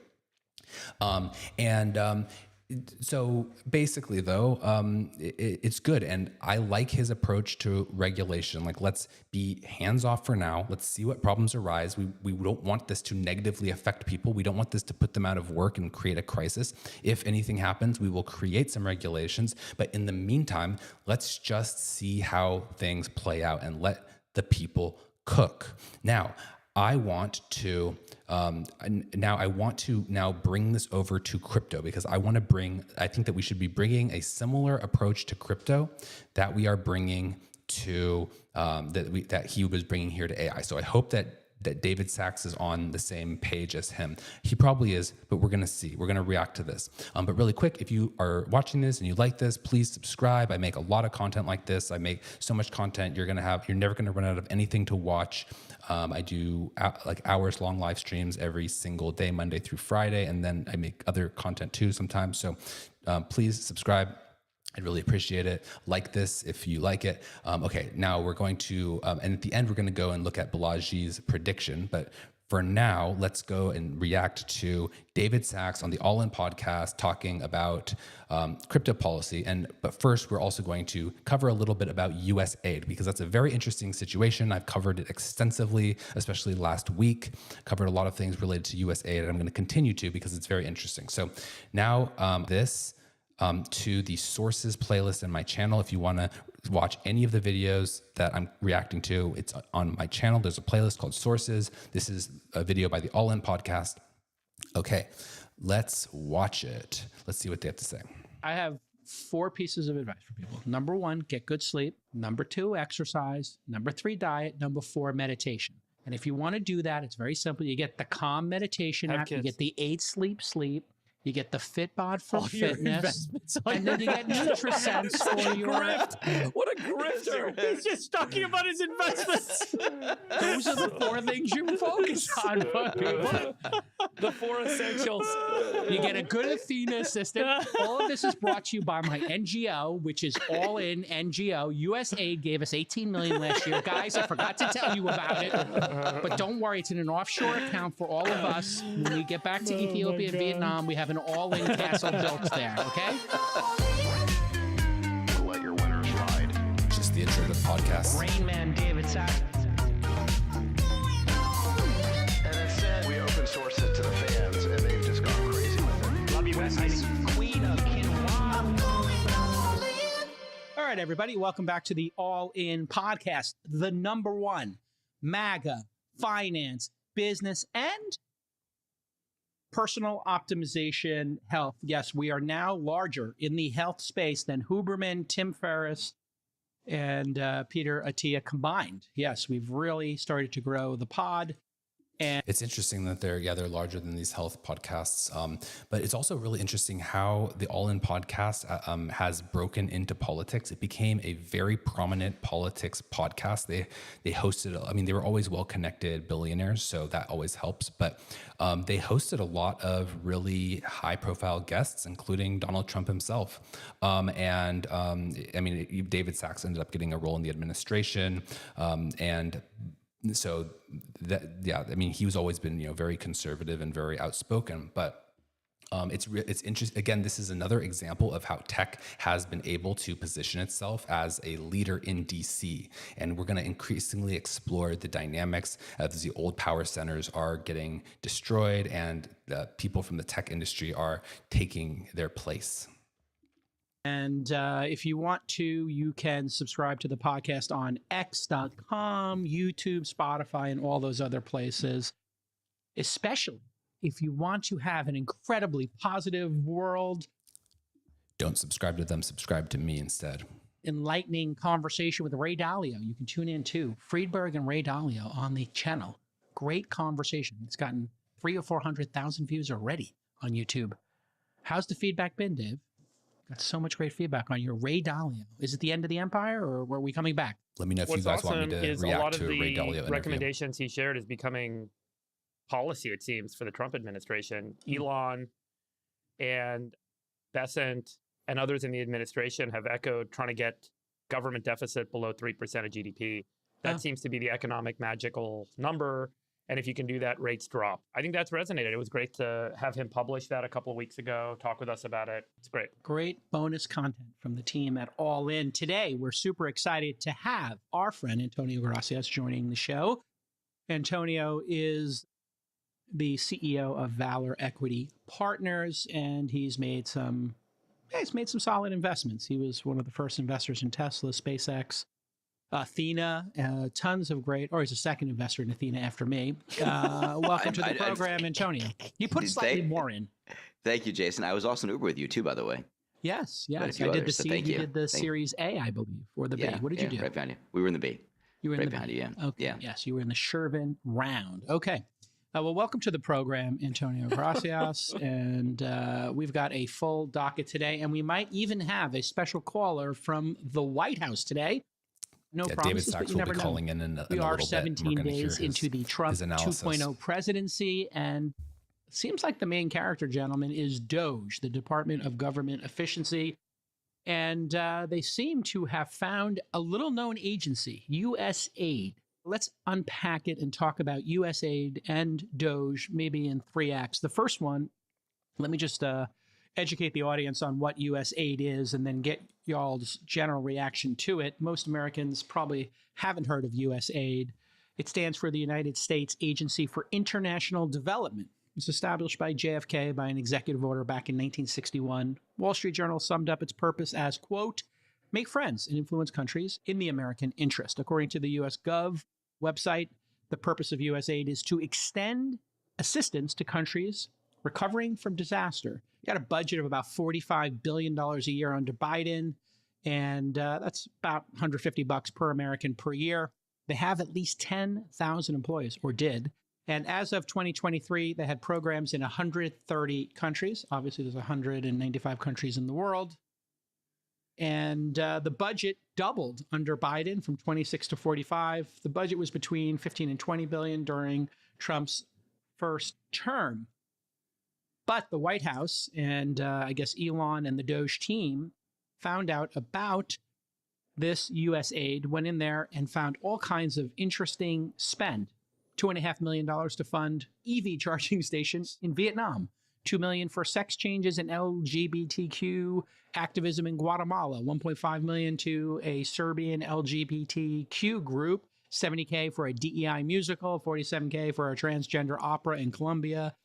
The DEI musical, by the way, is in Ireland. So if you make it to Galway, you can see that DEI musical. This went on, and it has become In a sec, I'll tell you why I don't think quite a those story. things are as crazy as they sound. Antonio, you're our guest here this week. You and I. Okay, and Sachs, let me I'm gonna pause it and here. Elon's- I want to add some commentary. So that is the official definition of USAID. It's first of all, you saw how vague that was, and you see how maybe the framing has changed over time. Like initially, it was like make friends and influence people, like almost like the book "Win Friends and Influence People." That was like the original mission. So and then they would say stuff like, "Oh, this is USAID is advancing U.S. interests," and that was the framing of it at that time. But over time, maybe, like there was some language injected into the narrative about kind of like from that aid perspective, like, oh, we're here to, give disaster relief money to people in need and stuff like that. That's the official narrative. And so what this even admits in itself is that to an extent, this is like a form of foreign propaganda and foreign influence. This is an intelligence operation to influence other countries. And what the work of Mike Benz has done a lot of really great work. And he has basically shown that that USAID is a front for the CIA and other domestic intelligence agencies, and he's documented like numerous occasions where, for example, USAID has funded rebel groups that have tried to overthrow governments. So like in Cuba, they had HIV workshops where they would funnel resources into the country to fund revolutionaries. They helped like the Taliban grow poppy, which turns into opium, and there's ties that they have to funneling drugs through Mexico. There's a lot of other examples of this. You can go and look up Mike Benz's work and learn more about that. But this is an agency that is. It's kind of intentionally uninteresting. It's framed in a way where it seems like it's a very humanitarian thing, and that's what most people think. And you kind of have to wonder, like, the fact that it's very clearly a front for U.S. intelligence, and yet it is positioned domestically to people as an aid organization, and that's the implication. And by the way, I've even known people who've worked there, and they were under the impression that they were working on humanitarian things, and like that was the goal of USAID. So even like some people that were not in the know that worked there, literally didn't even know about really like what the organization was about, or either that, or they were like able to like lie and pretend like they didn't know that. That's also possible, but I doubt it because I know who they are and they're not like that. But the point is that it's almost like you can say like, okay, so are the intelligence, how much of this is directed domestically? Like how much are these intelligence agencies trying to affect Americans as opposed to, trying to influence and deceive foreign actors? Well, already we're seeing the domestic disinformation campaign, which is the way that US aid is presented. That is a disinformation campaign. It's presented as aid. It's people do not understand what it is. And so like, this is not like the CIA is doing this stuff. This is US aid, even though ultimately the CIA is one of the big actors steering it, and other intelligence agencies like military intelligence and others. But the fact that we think that this is an aid organization, or it's posed in humanitarian terms, just goes to show that Americans are being deceived alongside all these people internationally. And so now again, so maybe that's fine, but what you would want is some ability to exercise oversight over this organization. But Elon did an ex-Twitter Spaces with this senator named Joni Ernst from Delaware. And basically she details her journey as she has tried to exercise congressional oversight over the U.S. Agency for International Development, USAID. And what she talks about is that they literally threatened her when she went after them. She's a sitting senator, and they threatened her. And not only did they threaten her, but then she wasn't even able to get them to comply. They found all these loopholes. They gave her access to the information in like this very weird way. They lied about what the information was. They basically perjured themselves. They had an inspector general that would refuse to investigate anything. It was just completely corrupt and free from oversight. So this should now start raising a ton of red flags for you when you realize, okay, so there's this organization. It's already you lost trust because of the way it was presented to you. Like if this was the CIA that was funding transgender festivals, I mean, that might not be very effective because everyone would know that the CIA was doing it internationally. But if it was the CIA doing it, then at the very least, like you would understand, okay, this is an intelligence operation. We're trying to destabilize this regime, and that's why we're funding these groups in it under the guise of like LGBT rights or something like that. That would make sense. And I get that you can't like domestically because the foreign people will see what you're saying domestically and connect the dots. I get that. But either way, the US population is being deceived, and therefore we should be skeptical. And in the examples that we know where people have tried to exercise oversight, there has been an immense pushback and honestly, like reprehensibly moral, very immoral behavior. And so we need to be very skeptical of this organization. And Mike Benz has done a great job of documenting all the bad things that they have done. It's immense. So I recommend go and like learn about Mike Benz at another time. I will do more videos covering what Mike Benz has to say. There's a lot there, and so it's going to be a lot of content. But anyway, let's watch this and see what they have to say about Elon and DOGE taking on USAID.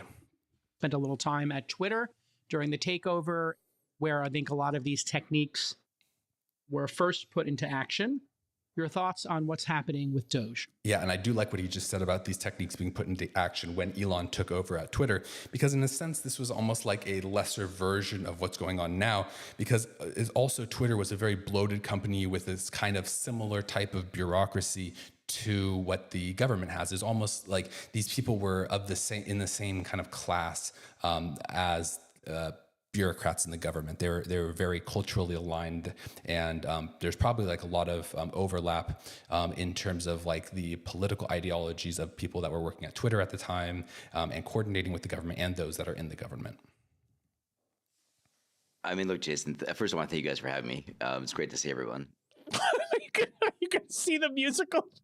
I'd like to see musical. No, I booked it. Yeah. We're all going to the We're all going to musical in musical. Galway. What is it called? Is there actually a name of this DEI, musical? the musical.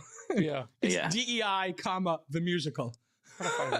Oh man, It's I gotta a stop laughing. heartwarming story I apologize. I of apologize. getting a job Yeah. Sorry, guys. that No, you're no, not sorry. qualified for. I apologize. Yeah, so I think the Doge story maybe starts with the Twitter takeover, Yeah. right? So Twitter was spewing the woke mind virus into the world, which is why Elon did it to begin with.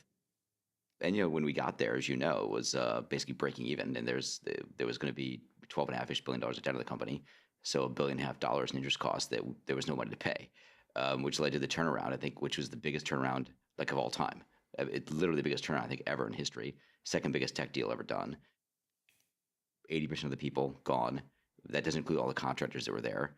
And the company's now servicing its debt, and they just priced yesterday one of their bank deals at 97 cents. So this is a huge win. It means the company's doing extremely well. Other people bought the bank debt, and then the bank debt traded up to a little over 98, so 98 and 5/8. A giant business success, a rousing business success. And Jason, you were there for part of it. You saw it. It was a disaster. This place was, it was tampons in the bathrooms and every woke thing you could possibly imagine, and no one in the office. It was so bad that the pens had gone dry in the conference rooms, which is incredible.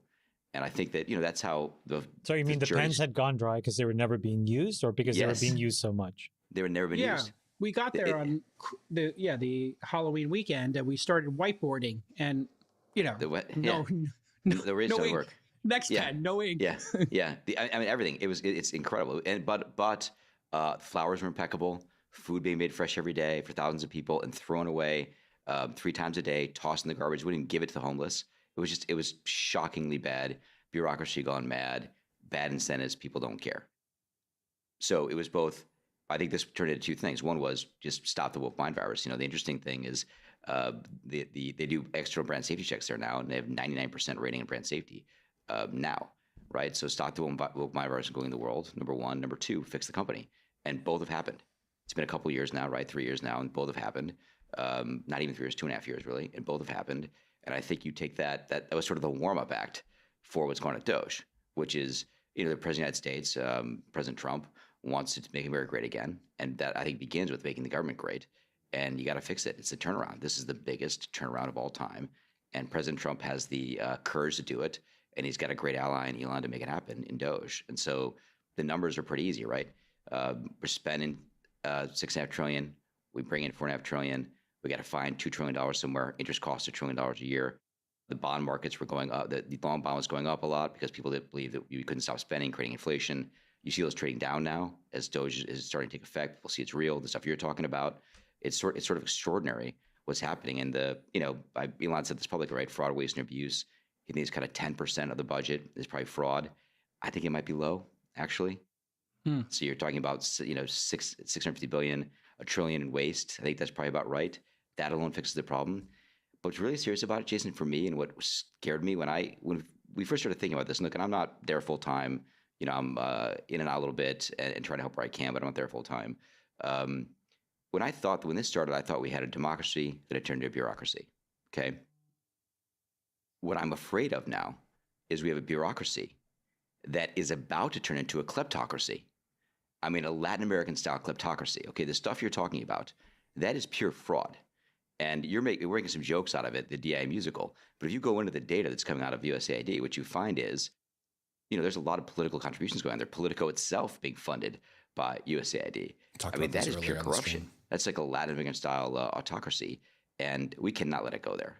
I mean, I think this happened just in the nick of time, and I'm super grateful to all the people there. There's 80 plus people there, all patriots, gone full time. Okay, so Chamath, you've been watching this. You hear from Antonio. What's your general take on what we saw in the first, 20 days of DOGE? Or no, 15 days. Sorry, it's 15 days of DOGE. So let me try to give you a little bit of historical context, because I think that's important. I think whenever I hear so many people breathlessly saying some version of WTF, as if this is totally new, it's not new. And I'll give you 2 examples, but one that I really want to double click on. The 2 examples I'll give you is that in 1941, the Truman Committee was formed because there was a fear that the spending by the Defense Department was completely out of whack. And over the next 6 or 7 years, and this is really what gave Truman the credibility to then become Roosevelt's vice president, was they found incredible levels of waste, fraud, and abuse during the war, before the war effort, and then after Pearl Harbor, during the war process. Over 7 years, that committee, and this is in 1941 dollars, they were tasked and budgeted with only $20,000 or $30,000. Okay. Over the next 6 years, they spent less than $1 million. Inflation adjusted to 2023, this is where I found the data, was about $6.5 million they spent. You know how much they saved? It's estimated they saved somewhere between $10 to $15 billion in 1941. That's $250 billion 2023 dollars. The second example is we did this under President Clinton, and that was called the National Partnership for Reinventing Government. So the first thing that I think it's important to acknowledge is this is not new. We've done DOGE twice before. Both have been successful. The Harry Truman one was incredibly important because it really set guardrails for how this can be done. Everything in that committee, it was a Senate committee, was unanimous. So it was Republicans and Democrats that found waste, fraud, and abuse everywhere. They saved an enormous amount of money. The second, which is interesting, is these last two versions of DOGE were driven and led by Democrats, the same people today who are basically saying, hey, hold on a second, we have congressional committees or we have inspector generals. And they lack the awareness to know that their own party was the driving force for this 2 times before. And I think it's important to just acknowledge that those methods are not good anymore, right? Because Yeah, so these are some really interesting points. So first of all, it is interesting that this was not something that was predicted by a lot of Democrats. That basically a lot of Democrats actually have been unaware of what exactly is going on with USAID, and they have bought into the narrative themselves that USAID is a humanitarian organization, and they've bought into that propaganda. And so one of the biggest sign that some group is going to lose is when they start believing their own propaganda. If you make if you try to put out false information to mislead people, don't get confused and believe that that is the truth. That was a manipulation technique. You need to know what's really going on. That's a very important thing. And if you start buying your own bullshit, so to speak, this is where you start making very bad decisions. And unfortunately, I think we're in a situation where a lot of the politicians that are in the current government, they grew up in this system and they came up in this system and they actually don't know the degree to which it is rotten, and they're in some sense embedded and complicit in it. And unlike in these past historical examples, I think this is not 100% true, but there is an extent to which way more power centers in the US are embedded in the scandal this time. And it's not like something that just popped up over a few years and then the majority of people in power went and crushed these people who were kind of acting in a bad way. This is like a lot of people in the system are involved in this. And so it's going to be a lot more painful and difficult this time to actually unwind all of these things. And I think the reason why it got like this is because in these past times when we have audited things and shut things down, we didn't kind of finish the job, so to speak. Like if you kind of get out of cancer, you need to clear out all the cancer, otherwise that cancer is going to spread. Or for example, if you have antibiotics and you don't fully run the course of antibiotics, there's going to be some that's left, and it could likely be actually an antibiotic resistant strain. So you get this stronger version that can come back in full force, and it can be harder to combat the next time. So we run this risk of basically, if we don't really solve this problem, it's going to get worse when it comes back the next time. And I think there's going to be a very big battle over this going forward. And the other thing that I'll say is it is interesting that essentially the way that this works is that there is a web of shell corporations and nonprofits that that USAID funds. So this is something that the CIA used to do until they got more oversight over that, and there was like scandals and investigations looking into it. Some of these things that Chamath referenced, and the CIA used to fund these private organizations, and they had all these complex shell corporations that were all offshore and onshore, and they were transferring money, and they would basically launder money in order to facilitate operations and achieve their objectives. That is essentially what USAID is doing now. So you see them genuinely giving money to all of these organizations, but you have to realize that this is a obfuscation technique. It's a money laundering exercise.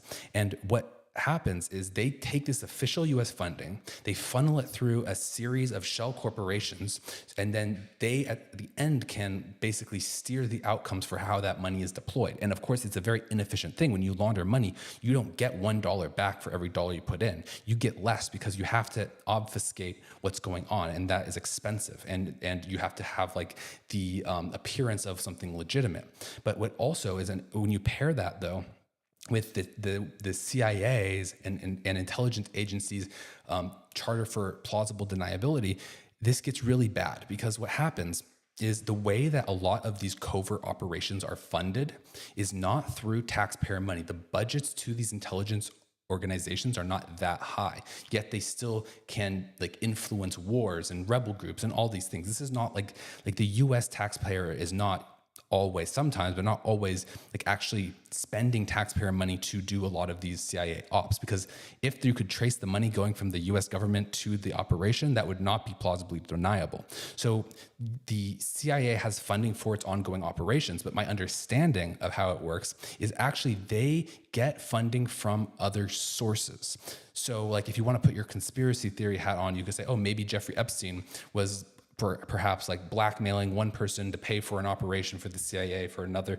I'm not saying that that's true. I'm saying that that's the type of thing though that happens. They find ways of getting money from one source to apply it towards one of their objectives. They're not getting money directly.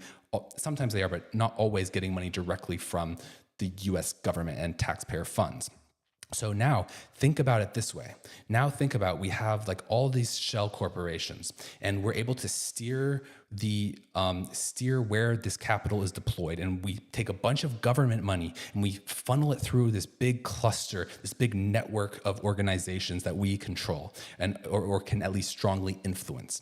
And then what happens is intelligence operators also run their ops through the same network. So now when they are, for example, let's say they were going to extort someone, and they would basically extort them and get them to also put their money through this funnel of shell corporations. Now it's both taxpayer money and money that was extorted from private individuals globally by intelligence operatives. So what you have is this giant slush fund that's way bigger than the amount of money that is being put into it by the US government. And this is all under the control of a group of people that have no oversight. And they already are, we have a lot of evidence that they are manipulating things domestically, which they're not supposed to do. And there's also this plausible deniability, because technically it's not the government doing it. Technically there's just a news organization that's reporting things in a certain way. And people are just doing what they think is the best. And everyone is kind of operating in this decentralized way, but it's actually quite sinister. So I just kind of wanted to point that out and add that context as we go and watch the rest of this discussion. I think what we're finding early days is the rot is super pervasive. There's no accountability. And so I think you need people to look at it with fresh eyes. And what is DOGE at the end of the day? What they are read-only auditors of the truth. And the press secretary in the White House made this very clear. It's incredible the power that read-only access gives you. All it allows you to do is just take the data and present the data. They can't. Yeah, again, I really like this point. And it's interesting how powerful this was. This is not something that I anticipated, but in hindsight, I should have, because essentially the ability to cut is a lot greater than you think it would be for the executive branch. And I thought that you would need some sort of legislation. I just basically thought that no cuts would happen. What I thought is that DOGE would like come up with a plan and present it to Congress, and then Congress would say, nah, we're not going to do that. We're just going to cut like one thing, like the Department of Education or something. That's what I thought would happen. I thought there'd be some win, but basically it's not much of a win. And it's like a thing that it's like just basically like an insignificant thing. I honestly thought that was true. And even though I like Elon, I think he's capable, I just didn't think it was possible. But what it turns out though, is if everybody is playing like fast and loose with the rules, if everyone's kind of like taking a little extra for themselves, like being a little sloppy in their moral adherence, because there's no oversight. All these organizations, all these government departments have no oversight. There's absolutely no pressure on them. So people get sloppy and they break the rules. And it does so happen that if people are breaking the rules, now you actually have leverage over them. First of all, they can't attack you politically because you literally have evidence of them embezzling money or doing all these bad things that are illegal. It completely cuts the legs out from under the competition, first of all. And second of all, it is well within the authority of the executive branch to end waste, fraud, and abuse. That's just not okay. And so since there's so much waste, fraud, and abuse in the system, like even if let's say that 1% of something is fraud, well, first of all, like that is really unacceptable. You cannot have 1% of something be fraud. That's completely unacceptable, So that needs to be shut down, but it also gives you, in some cases, the opportunity to shut down that other 90% as well, maybe permanently or temporarily, or at least reformulate it. And maybe move it into another department under the oversight of another person. And so there's there's a lot of discretion that can be exercised at that point. So just by basically going after waste, fraud, and abuse, you can really reshape the executive branch to your will. However, you have to be careful. There's two things you have to be careful about. First of all, Elon is creating a lot of enemies. So this is not something that most people would do. And this is why we have to be very thankful to Elon. Even if you don't fully agree with Elon and everything, you have to be thankful for his bravery and his willingness to stand up against the system, especially when he has a lot to lose. Most people are unwilling to take a stand. And bravery is in very, very short supply. So we need to thank him because it is scary to stand up to these people. These people are powerful and they're vicious, and they will stop at nothing to end you. And so the fact that he's doing this, we have to be thankful for. So thank you, Elon. That's the first thing. And so he is basically fearless. He's fearless. And this is what we need. And I think that a lot of people in the government they're not on his level. And the thing is like, they're just not used to an opponent that is doing things the way he's doing. He's working so hard, putting such going this route of ethics and auditing and trying to basically take the moral high ground instead of trying to undercut them morally. They're not used to that. And the fact that he's been enabled by Trump to do that, it's very rare. This has almost never happened. And so, I mean, there are a few examples where this has happened in US history, but they're very rare. And so they're not used to someone like him really relentlessly going after a goal. And, honestly, these organizations, they have an adverse selection. They select for people who are incompetent and who just are not going to disrupt the system because the money is flowing. If the money is flowing, you just want people who will smooth it over and make no waves. And this is not, this does not select for the most competent people to run any of these organizations or the government. And actually, if you think about this, first of all, if you are in USAID or whatever one of these organizations that's affiliated with this stuff, you should just leave right now. And because the reason why is because you're the fall guy, you're the sucker. There are people who are benefiting from this, and you're there, and basically you're in charge of this, and you're just kind of, if you have no bad intention, and you're just basically carrying out and fighting for the status quo, your face and your reputation is tied to this. And basically they're saying, hey, yeah, you're in charge of this, and you're not in on this plan, but you're gonna be the face of it. And so if I was you, I would just drop the act, I would quit, I would go and do something else. I would not try to stick around and defend this type of government activity. So I think that the opposition is going to collapse. I think that they're not equipped to handle this fight. And they're actually equipped to handle so many fights, but the way that this is being conducted, I don't think this is something that they're prepared for. Now, there's one other thing that I think that you need to be very cautious of in this scenario, and I am very concerned about this. I am concerned that these power centers will go away. These people that are in power, these elites will be canceled, so to speak. They will be kicked out of power, but then there will be a vacuum, and then someone else will get in there, and that other person, I mean, maybe fine, Elon should have some power, but that's just one person. There's a lot of opportunity to inject yourself. So as these people are now kicked out, there's going to be new people coming in. And who are those people? Can we trust them? Are they good? I don't know.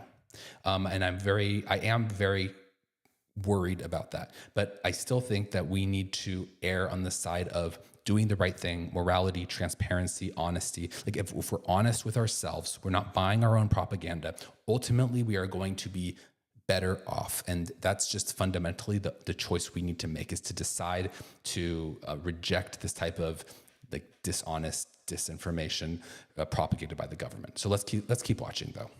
Manipulate it. And what they're able to do is publish all of this stuff in real time. And that's why this is so important, because if it went into a congressional committee, to be honest with you, it would sit there and stew for 6, 7, 8, 9 months. You would maybe get small little tidbits of it, but now instead you're just getting the full thrust of it. And what is the biggest thing that I find concerning?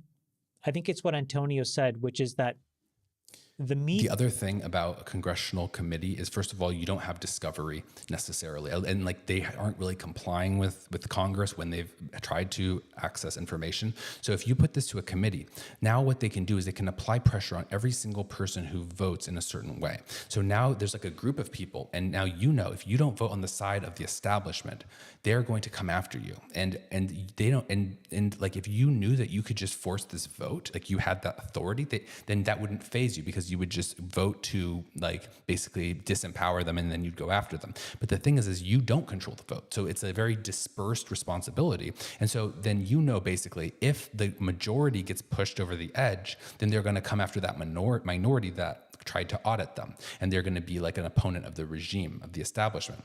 And so you can see how you don't want to be on the wrong side of the people who win. And so as a result, out of an abundance of caution, most people will actually just opt to not make sweeping reforms. And then that's like a self-fulfilling prophecy. It reinforces the power that the regime has. Let's keep watching.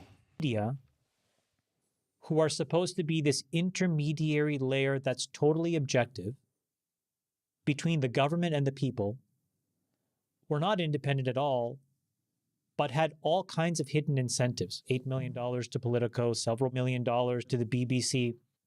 I think it's important to ask what's going on. And by the way, that also has historical context. This is exactly what happened in the 60s and 70s, where it turned out that record companies were paying DJs to play songs. There was a huge set of lawsuits and trial cases, and the result was a change in the law, right? And we call that payola now, which is you cannot take this money without disclosing it.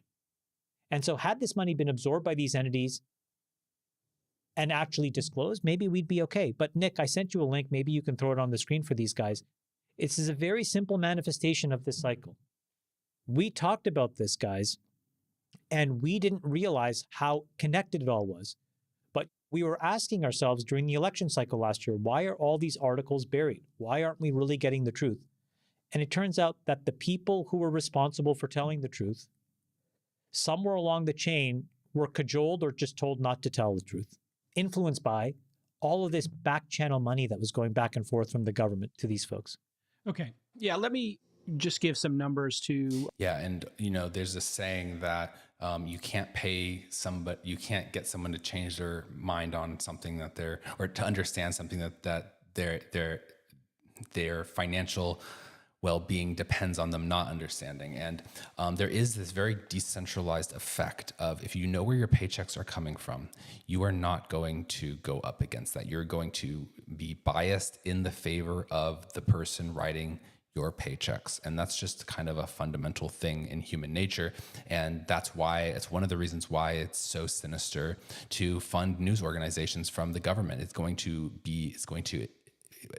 bias the coverage in favor of the regime. And if you absolutely know that the regime is funding it, and you can say this is state media and it's biased. That's one thing, but if it's shrouded in mystery, that is that's worse. I mean, then you have no tools. You think it's just independent media. It's not independent media. What you were referencing there, the USAID organization has been giving money, as have other agencies, to journals, databases, and subscriptions. There's probably some amount of that makes sense. However, when we look at this, during Trump 1, spend on Politico was averaging around 1.3 million a year, but it suddenly ballooned up to 8 million a year under Biden, and you can see the quarterly payments here on this chart. So there's some normal amount of spend on publications or for a library at an organization. And so what we're looking here is all federal agencies, and suddenly during Biden, there is a very suspicious ramp up in spend to Politico. All of this is breaking. A lot of this hasn't been verified yet, so we'll put that caveat on it. And then there is a number of 34 million that's been floating around. That's all years back to 2008, not just 2024, lest people have that number juxtaposed or misattributed. When Politico was acquired back in 2021, they were doing about 200 million in revenue. So this would be about 4% of their revenue. It's pretty significant. The BBC also received 2.7 million in funding from USAID in 2023. That was 8% of their annual income. That's a little suspicious. Thomson Reuters, which is the consulting arm of Reuters, they've received $120 million from the federal government since 2011. That's got to be looked at and double clicked on. And half of that came during the Biden administration. New York Times hasn't actually received all that much, $370K from the federal government last year. Under Biden, it went from $100K a year to like $300. So the New York Times data has been cleaned up a little bit. All of this is to say there's spending going on with the press that certainly doesn't look good and should be verified and challenged, obviously. Yeah, and so especially like some of those numbers you might think, oh well, that's not that much money. So you could maybe say that's, it's not that big of a deal. But what you realize is that everyone has a price, and especially if someone is likely to do something anyway, the amount that it takes to tip them over the edge to be more in your favor is going to be lower. And also you have to keep in mind that there can be multiple purposes for these types of contributions. Maybe first of all, like how much money is being, like these are like direct government contracts. There's indirect government contracts. There are like in some cases, like money is being funneled from one organization to another organization, and maybe that organization, the end organization receiving the money, is not a direct, is not directly getting influenced by the government or the intelligence agencies that are at the source of directing the funding this way. But what it does is it gives soft power to the intermediary organization that is getting money from the government and then funneling it somewhere else. So there's all these complex reasons why things are the way that they are. And the point is that these news organizations are overcharging the government. It's a death by 1,000 paper cuts, and it's bad. And it can create very perverse incentives. And we are in a breaking news environment. So we'll see how that information shakes out over time, which is one of the great things I think about DOGE is they're getting this information out there, and citizen journalists are looking at public databases, Friedberg. And we're having a conversation about this, a conversation 2 years ago, Friedberg, when you kept harping on every episode about our debt and, about the interest payments 2 or 3 years ago. You were way ahead of the curve. And now here we are. We didn't think anybody would ever take this cause up. And now it is the cause of the moment. What are your thoughts on the first 2 weeks of DOGE, Friedberg? Magnificent. Okay. Magnificent. I mean, what else is there to say?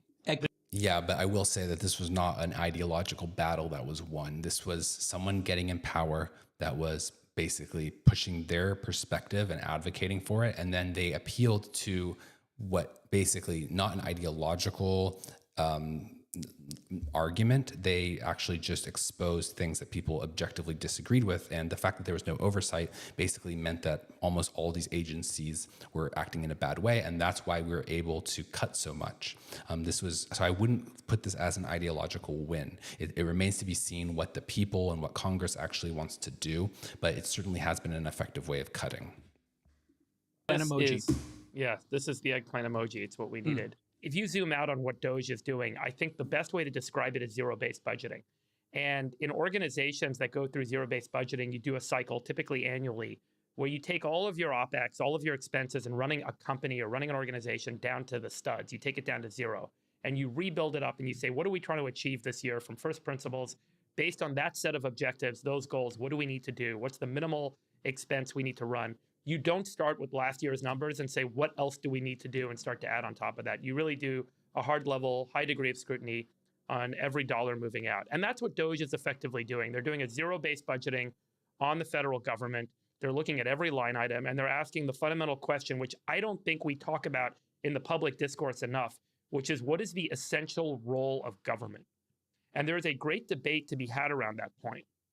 Should government be providing humanitarian aid in international markets? That's a good debate to be had. Should the government be providing security to nations that can't provide security for themselves? Does the US government have a role in that? Should the government be providing loans for people to go to universities? Should the government be providing loans for people to buy homes that are overpriced? Et cetera, et cetera, et cetera. And as we start to ask the questions of how we're spending money, I think it ends up leading to the most important questions, which is, what is the essential role of government? Which I think is the debate that needs to be had in order for the democracy to last. Yeah, so I'm very happy to see the effort. This is a good point, but I would like to mention that, I'll just reemphasize that has not happened. There has not been an ideological victory, but what there has been is there has been a shift. Trump represents that people are fed up with the system as it exists and as it's being presented. The narrative put forth by the traditional power centers is losing its potency, and people do not believe it as much as they used to. And so this is as a result of this, we're going to now people are going to start getting information from alternative media. There's going to be trusted figures that enter into the scene that can influence things in new ways that weren't possible before, people who would have otherwise been excluded and ignored. So we'll see how this plays out. There may be an ideological shift that comes after that as a result of basically the propaganda being stopped. There's a lot of propaganda that reinforces the status quo. This is favorable media coverage that biases towards the regime, as an example. And there's a lot of other things. And just the general trust in these traditional institutions causes people to defer to them when they say that something is necessary or good. And so this has been something that's reinforced the way that government has worked. But as people are now growing skeptical of this, and we can get information that undercuts that traditional narrative, we may actually see people change their ideology because they're now getting their information from somewhere else. It remains to be seen, but I'm hopeful. Of DOGE, and I think that it's the beginning of what I hope will be kind of a long-term process of asking the fundamental questions about essential government. And Antonio, zero-based budgeting was the first thing you sort of introduced when the Twitter takeover happened. Just what do we need in terms of design? What does the sales team need to hit these sales numbers? How many servers do we need? And my Lord, the waste, fraud, and abuse at that company was shocking. They had buildings that were $100 a square foot, if I remember correctly, that were used for storage of the furniture from the previous building that had been upgraded, and were storing them in Class A office space. You referenced the commissary. 20 people were having lunch a day, but they had never ratcheted down the amount of food they were making. So each meal was about $800 on average when you did the math for those 20 meals just in the San Francisco office.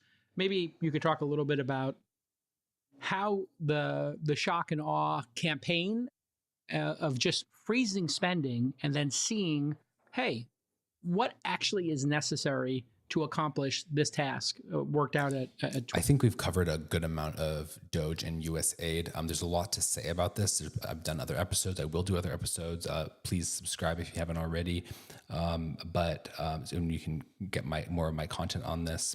But let me skip ahead because I want to talk about crypto and AI policy with the crypto czar himself, David Sachs. So let's skip ahead to that portion of this conversation.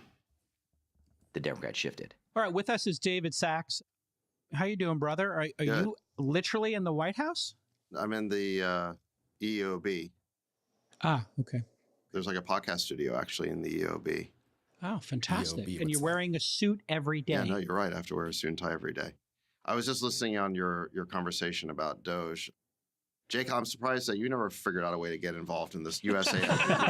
I mean, everybody's on the take except you. What's going on? If I had known, I would have started an NGO. Where's my NGO? You had everything except the money laundering. You had the grift, you had the virtue signaling.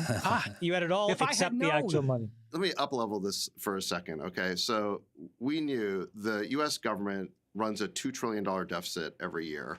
We're in debt almost $40 trillion. And we also knew that anytime anyone tries to cut anything in Washington, the whole city screams bloody murder. Okay, so the question is just why? Well, now we know. The money is all going to them. It's like round tripping to them. New York Times, getting paid. Politico, getting paid. Bill Kristol, perennial warmonger, getting paid. Ukraine, getting paid. Like 11 out of 12 publications, Ukraine, getting paid. Incredible. Viktor Orban, who's the prime minister of Hungary, was saying that he's very popular in Hungary. His political opposition funded by USAID. In Poland, the left-wing political opposition funded by USAID, and on and on and on it goes. BBC.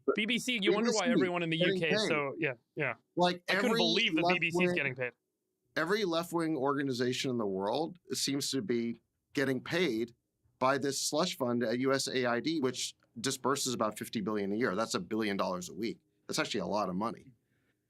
And so it makes you wonder, the left in general tries to portray itself as a movement of the people, that it's grassroots. This is the exact opposite. This is AstroTurf. This is basically money coming from the top down out of Washington to fund all of these groups, maybe not even in the United States, like all over the world. So it makes you wonder, what is the real level of local support for these left-wing policies all over the world?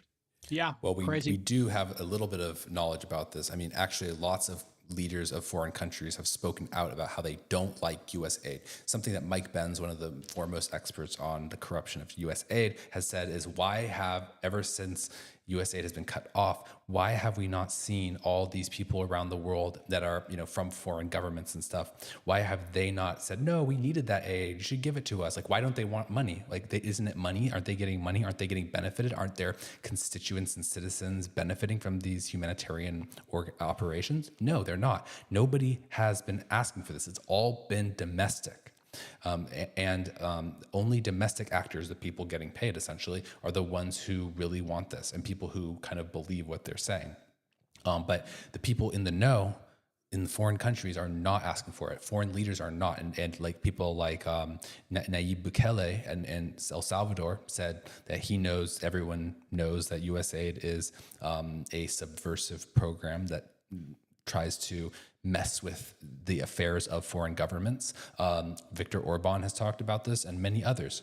So there's actually been almost a universal rejection of USAID and a refusal to say anything positive about it abroad. So you did a big announcement this week on crypto and creating a framework finally. I caught some of it. Maybe you could just tell us, from the bottom up, what is the mandate from the president and what is your advice to him on how to make crypto move out of the shadows, offshore, ICOs, craziness to legitimacy? What's the plan here to legitimize and regulate crypto? Well, the plan was really spelled out by President Trump in his week 1 EO on crypto, and it's all spelled out in there. The principles of the administration on crypto, the president said he wants to support the responsible use and growth of digital assets and blockchains across every sector of the economy. So the principles are all there. And yesterday I was invited up to Capitol Hill to meet with the chairman of the important committees that basically govern crypto. And so we had a press conference there to announce the legislative plan. You can see there's Chairman Tim Scott, who's the chair of the Senate Banking Committee. To my left, and then to my right is French Hill, who's the chairman of the House Financial Services Committee. And then to his right is John Bozeman, who's the chair of the Senate Agriculture Committee. And then to the left of Tim Scott is G.T. Thompson, who's the chair of the House Agriculture Committee. He's out of frame right now. But those are the four committees that govern crypto. And you may ask, why is the Agriculture Committee involved in crypto? And the reason is because the Ag Committee supervises the CFTC, the Commodities Futures Trading Commission, because commodities all came out of agriculture. So it's interesting. You need four committees across the House and Senate to get legislation done on crypto. It's not just House and Senate. It's actually two committees in each of the House and Senate. And so this is the first time where we've had four chairmen of the four key committees all come together and say that they're ready to support crypto legislation. There were a lot of people on X who felt like this wasn't, a mind-blowing announcement. They wanted something that they could trade on right away. That's not what this was. This was basically a statement of commitment from the chairs of the four committees that we're going to get legislation done this year, maybe in the next 6 months. I mean, that's really the goal. And we've never had that before. So that is pretty monumental. I used to work in this. Okay, that's really interesting. I hope he goes into what exactly the policies he's going to be pushing for and how he's thinking about the way that they should regulate this. Because if we look back to the thing we reacted to before this with JD Vance talking about AI, he was having a very hands-off approach. He was saying, look, let's not create any regulations that will hold back the industry. I wonder if this is what David Sachs is going to do with AI, or if he's going to say, well, we need certain regulations here to protect investors and so on. So I hope he develops this further in this conversation. Because when I first launched Climate Corp back in the day, we actually were selling commodity contracts online. So we set ourselves up as an exempt commodity trading platform.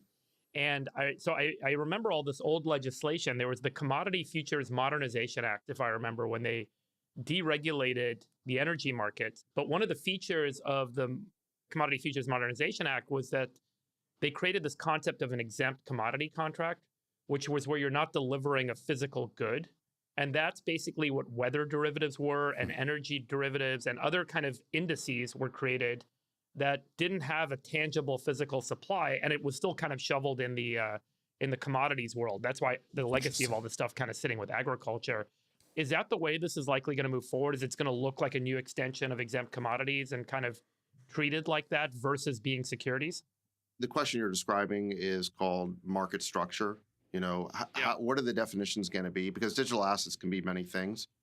Yeah. You can have some digital assets are cryptocurrencies. They're actually currencies. Then there's things that are crypto securities. Then there's things that are commodities. Bitcoin actually is regulated as a commodity right now. And then you've got things that aren't securities or commodities, or like collectibles, like NFTs, things like that. So there's all these different categories. And yeah, the thing is, though, is you really need to get to the bottom of what is a security, and we need to reform that. Because unfortunately, we have the securities law, which you can argue is good or bad. I personally think it's bad. And I think that basically all the securities law should be abolished. I think that it reinforces, it basically entrenches the Wall Street, and it gives them a moat, and it basically it creates this fake thing that shouldn't exist, which is called private equity. And it creates a private equity industry, which basically what private equity is it's equity in companies that is not publicly traded. And this is a very inefficient market because most people cannot act in this market. And these companies are very constrained in the way that they can raise capital. And if they want, if they want to go public and they want to give access in public markets, they then have to go and comply with these onerous regulations and things that are just not realistic for lots of businesses. So it kind of corners businesses into this private market. And then basically the only people who can invest in this private market is private equity. And it's not at all democratic. It's just a few fund managers that are managing all of the funds. And then they have these giant private equity funds. They funnel, some of that money into funds of funds. And there's all these layers upon which people are taking fees. It's horrible. It shouldn't exist. Everything should just be like on Robinhood, essentially, right? It should just be something where anyone can invest at your own risk. It's already risky to invest. You can already invest in like penny stocks. You can gamble. You can do all this stuff. There was like a time where people would go town to town and sell like coupons and stuff. And you can say that like there's some swindlers that maybe like there was a reason to create some of these regulations. I'm not saying that there was never a point to them, but I think it's overall a very corrupt thing, the way that security law is defined and administered. And so right now there's an open question in how securities law should be interpreted and what should be a security. I think almost nothing in crypto should be a security, in a part because it really is redefining what it is different in nature than a normal stock. Even if there are elements that are similar to securities, you really shouldn't think of them as securities, unless it's like you're literally going so far as to say, I have a Delaware C corporation and I have this common stock and one token will represent one share and that is what it is. Okay, in that case, I can see the argument that securities law should apply. But if there's any sort of like novel use of the technology, I really hope we can deregulate that. And I'm not saying we'll never have regulations. I just want to observe and see how it goes and see what regulations make sense in the context of this technology. There's a lot of cool things that people can do. Like, for example, they can create projects and they can fork each other's projects and they can trade these tokens and compensate developers without in a permissionless way. There's all these things that could get into it. But the point is there's a lot of innovative ways that crypto can facilitate people working together and doing business together. And if you try to overclassify everything as a security, which gives it these very strict and onerous regulations, it's going to basically completely halt progress in a very important area. And I think there's also a danger with classifying it as a commodity and putting it under commodity regulations, because in a sense, crypto is different than commodities too. It's not, it could be similar in some ways to a commodity, but it is not a commodity in a sense. It's not the same thing as gold. It's not the same thing as corn. It's not the same thing as energy, even though energy is like not a physical good. These are in nature very different. And so we can't just slap the same regulations on. Like, we need to kind of just have a bit more of a hands-off approach, see what happens, and then thoughtfully create regulations. So I hope that this is the approach that they're taking. They should have a bias towards basically deregulation and just like letting the market do what it does, understanding there can be people who end up losing money in this, but it's not something that is fundamentally more dangerous than any other type of thing that people do. People, for example, could go and use an app and waste a bunch of time. That's similar to wasting a bunch of money. There's a communications technology where you can communicate with people and someone could scam someone over that medium. Like, all these things are possible. There's lots of destructive technology that has been introduced into our society. And so this has the potential to have some destructive effects, and people could lose money participating in crypto markets. It's true. But one of the reasons why crypto is so financial and why like a lot of the projects seem low quality is because it is held back by the threat of government action. And a lot of really good founders don't want to enter the industry because they basically can't really do things the right way when they're in the industry, because the laws are not conducive to doing that. So we like, if we just kind of like let people say, hey, just try things, just innovate, let's see how it works. What we would find is that people would try new things. We'd get some really great results, and it would actually be a lot more above board and a lot better than what you think. It wouldn't be like the Wild West where everyone's just getting scammed and going crazy. Those people would be crowded out. There would be an incentive for good projects to point to bad projects and show exactly where the scams are happening. Right now, the incentive in the industry is that basically there's this kind of like offshore scamming racket that occurs. And the incentive is to just keep the status quo and to basically partake in this very lucrative scam. And there's a lot of bad projects. But if we actually let good founders come in, we would expose these bad projects and the incentives would be completely reversed. And it would be a very efficient capital market that's super fair and equitable. So let's keep watching and see what else they have to say. One of the things that the market needs is just clarity around the definitions so that founders know what the rules of the road are and they can actually just comply with them.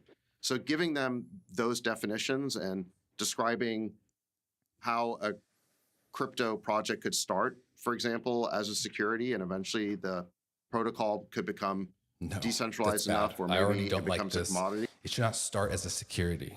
It should not. That's hard. It's very hard for a small company to start as a security. That's more compliance. Actually, what we want is the opposite. We want to increase regulations as things become more successful. Now, again, I think security is the wrong framework for thinking about this in 99% of the cases. Again, if there's like Delaware C Corp shares and you're putting that on chain and that's your plan, that's one thing, but that's not what most people want to do. So I don't like the sound of this. That whole idea, that's called market structure. And there was a bill in the last Congress by French Hill, who is the chair of the House Financial Services Committee now, that passed the House with 71 Democratic votes. So it was fairly bipartisan. But then it went nowhere in the Senate because, frankly, the Banking Committee at that time was run by Sherrod Brown, who is anti-crypto. So it got stopped in the Senate right away. Now we have Republican control of the Senate, and Tim Scott's the new chair of the Senate Banking Committee, and he's expressed support. So I think now we could get a bill on market structure like FIT 21, again, which was French Hill's bill last Congress. I think we could do a revised and updated version this Congress. And that was one of the things the chairman expressed support for. So I think there's a pretty good chance we could get this done in the next 6 months. What's the opposition, Sachs? I guess it feels to me.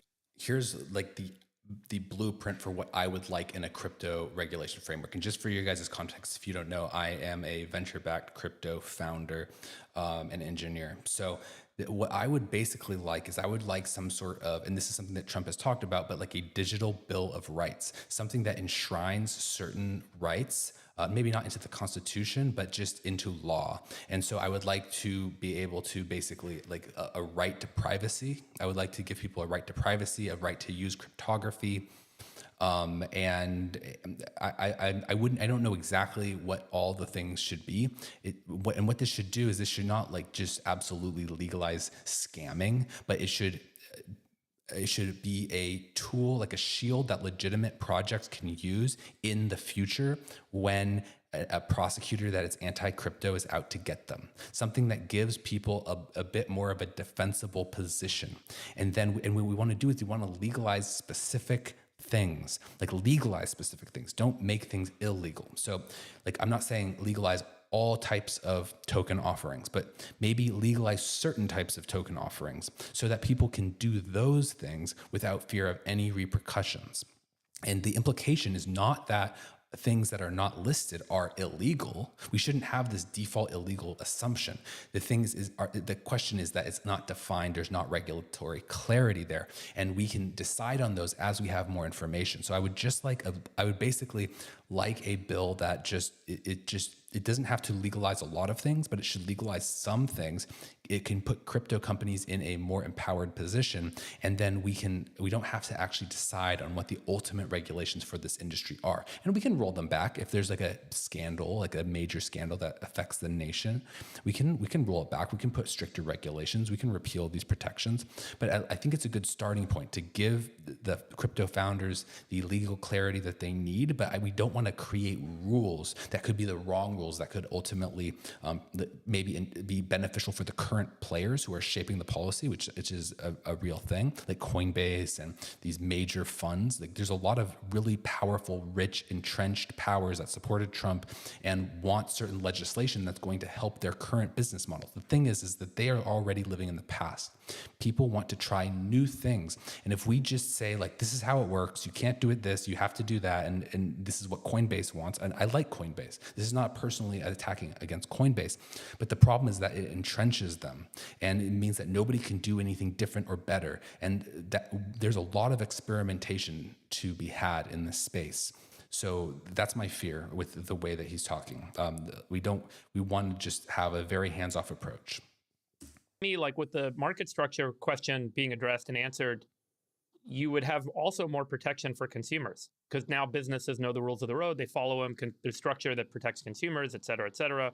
Why would people be opposed to moving this forward, moving the legislation forward, getting this all behind us? Well, I think this is an area where there's a really good chance of having bipartisan support.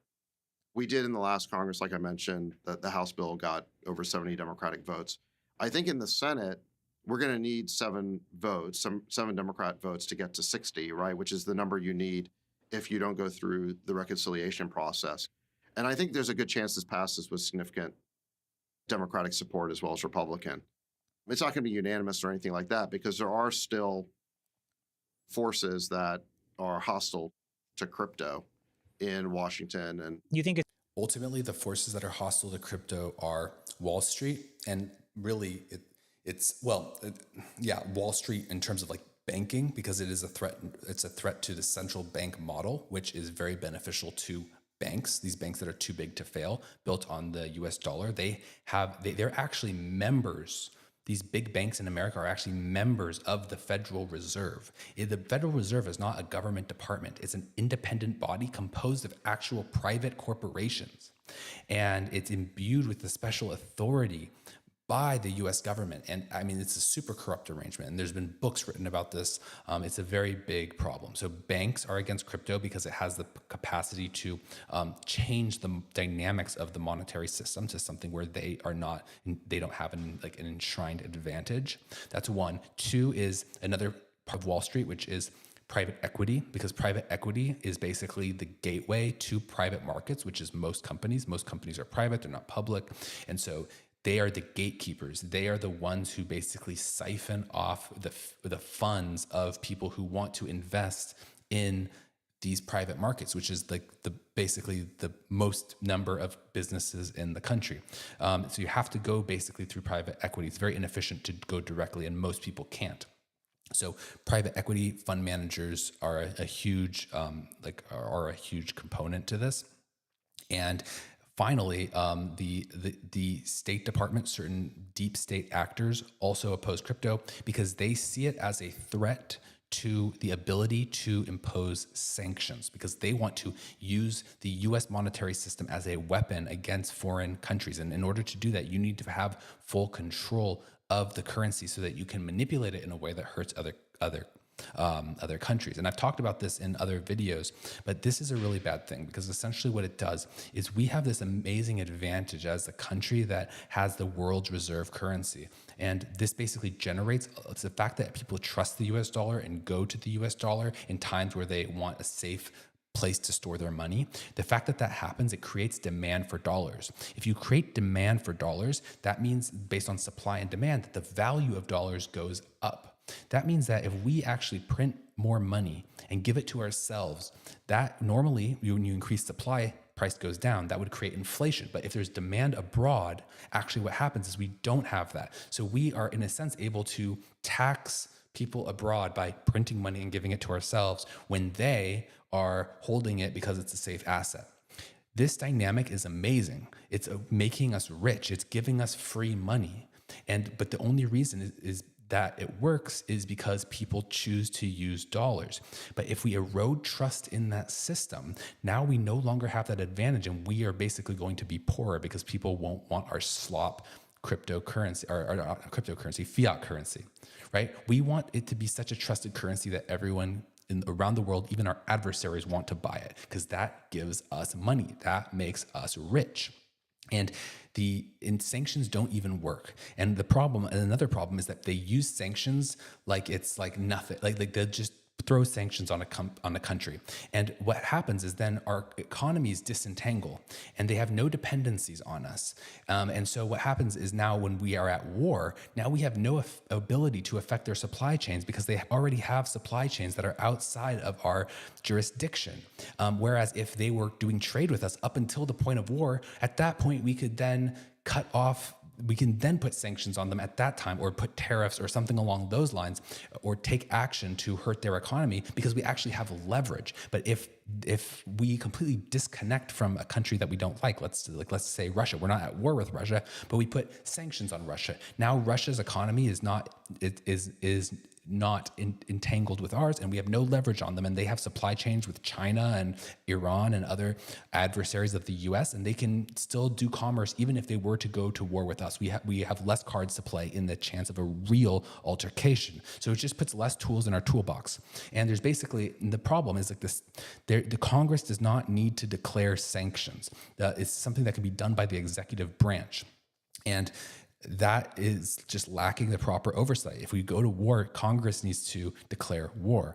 And it's essentially like an act of war. It's an important thing for national security, not necessarily sanctions themselves, but economic leverage. Exerting economic leverage is a thing where it's a matter of national security. So I don't think sanctions is ever the means. I think we should have a currency that's absolutely trusted, because that makes us rich, but we can still throw our weight around. And we can with a cryptocurrency, we can still audit what the dollars are doing, and we can still enforce various rules, and we can still use economic leverage, and we can ban trade between our economy and other economies. So we can still do these types of things in a more appropriate way, and we can do it during wartime, and when it actually gives us an immense advantage. Imagine fighting a war with the United States of America, and at the same time, your economy is being cut from under you. The legs of your economy are being cut, right? It'd be so hard. You're doing a battle on multiple fronts. But when we preemptively put sanctions, not only are we eroding trust in our most valuable asset, we are also basically taking out a tool from our toolbox when we get into an actual war. So it's just been used irresponsibly. It shouldn't exist. And those are the enemies of crypto.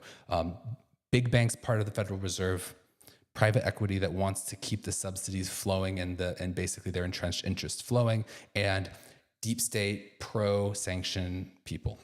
Let's keep watching. It's going to be a discrete bill, or do you? I mean, it seems like you're going to have to get a. If you like this content, please like this video and subscribe. I do more stuff like this. I just wanted to announce that partway through, but we're going to keep watching now. Border security and energy and budget bill passed, so it seems like everything's looking towards reconciliation. In which case, would this be an adjunct, like an add-on? The question is what you can get through reconciliation. So in order for a bill to go through the reconciliation process, where you only need basically 50 votes, it has to have a budgetary impact, or predominantly a budgetary impact. I think it's called the Byrd Rule. And that rule was definitely pushed pretty hard in the last administration. Remember that the Biden administration got the Inflation Reduction Act passed through reconciliation and all those subsidies for clean energy or whatever. So they've opened the window pretty wide on what can go through reconciliation, but that's the question. There's one other bill that I think is going to move pretty quickly here too. So I just mentioned the market structure bill. The other area is stable coins, and Senator Hagerty, he's on the banking committee. He just released a stablecoin bill. There's counterparts in the House. And what the four chairmen indicated is actually they're going to take up stablecoins first, and then market structure will follow very quickly. So I think we could see a stablecoin bill pass Congress in the next several months. Sachs, I guess this is something that I'm more confident that they will get right, because this is like a very narrow part of the broader crypto ecosystem, and it's very easy to see the types of problems that could occur. I mean, this is very similar. Regulating stable coins, which is basically, if you don't know, a stable coin is a cryptocurrency that is worth $1. And usually it's actually backed by dollars in the bank, and some company holds this, but then they make a token that represents 1 unit of dollars. And so it's like a cryptocurrency, but it's actually dollars. That's what a stable coin is. Now there's decentralized stable coins where they're not collateralized and all of that exists. I hope that the legislation is not like so broad that it kind of like ruins some of these interesting projects that work like that. But like I can imagine basically like some kind of thing that's similar to FDIC insurance. And I'm not saying actual FDIC insurance, but I'm saying like some kind of like certified stablecoin deposit system. And if you have this in place, you can know that, these are regulated stable coins. And honestly, like, I mean, it's a little tricky. You want to construct this properly, but you can imagine how, like, if a token's primary goal is just to back its value by dollars, then they would have to adhere to certain accounting standards. I think that there's a reasonable way to frame this legislation. The only thing I can think of going wrong with it is if it's just overly broad and it basically like classifies anything that holds any dollars that's represented by a token. Like, let's say you have a company and there's dollars in the bank, somehow that is then regulated in the same way that a stable coin is regulated. That might be too onerous and too difficult to comply with. So that would be my worry on that front. But I think it would be very doable to make a good stablecoin legislation, and that can just basically increase confidence in stablecoins and basically give people an assurance that these stablecoins are following proper accounting practices and are actually backed by the money that they say they are. And Gary Gensler were the blocker previously with crypto, and they just said, hey, listen, there's an existing set of rules here. Just follow those rules. Obviously, those rules don't exactly apply to the innovation happening in crypto. So the question, I think, after stablecoins, which feels like a layup and a great place to start, that'll be a great early win. And it just makes people, I guess that would just reinforce the dollar supremacy, right? If it's tied to the dollar. So that's good for America.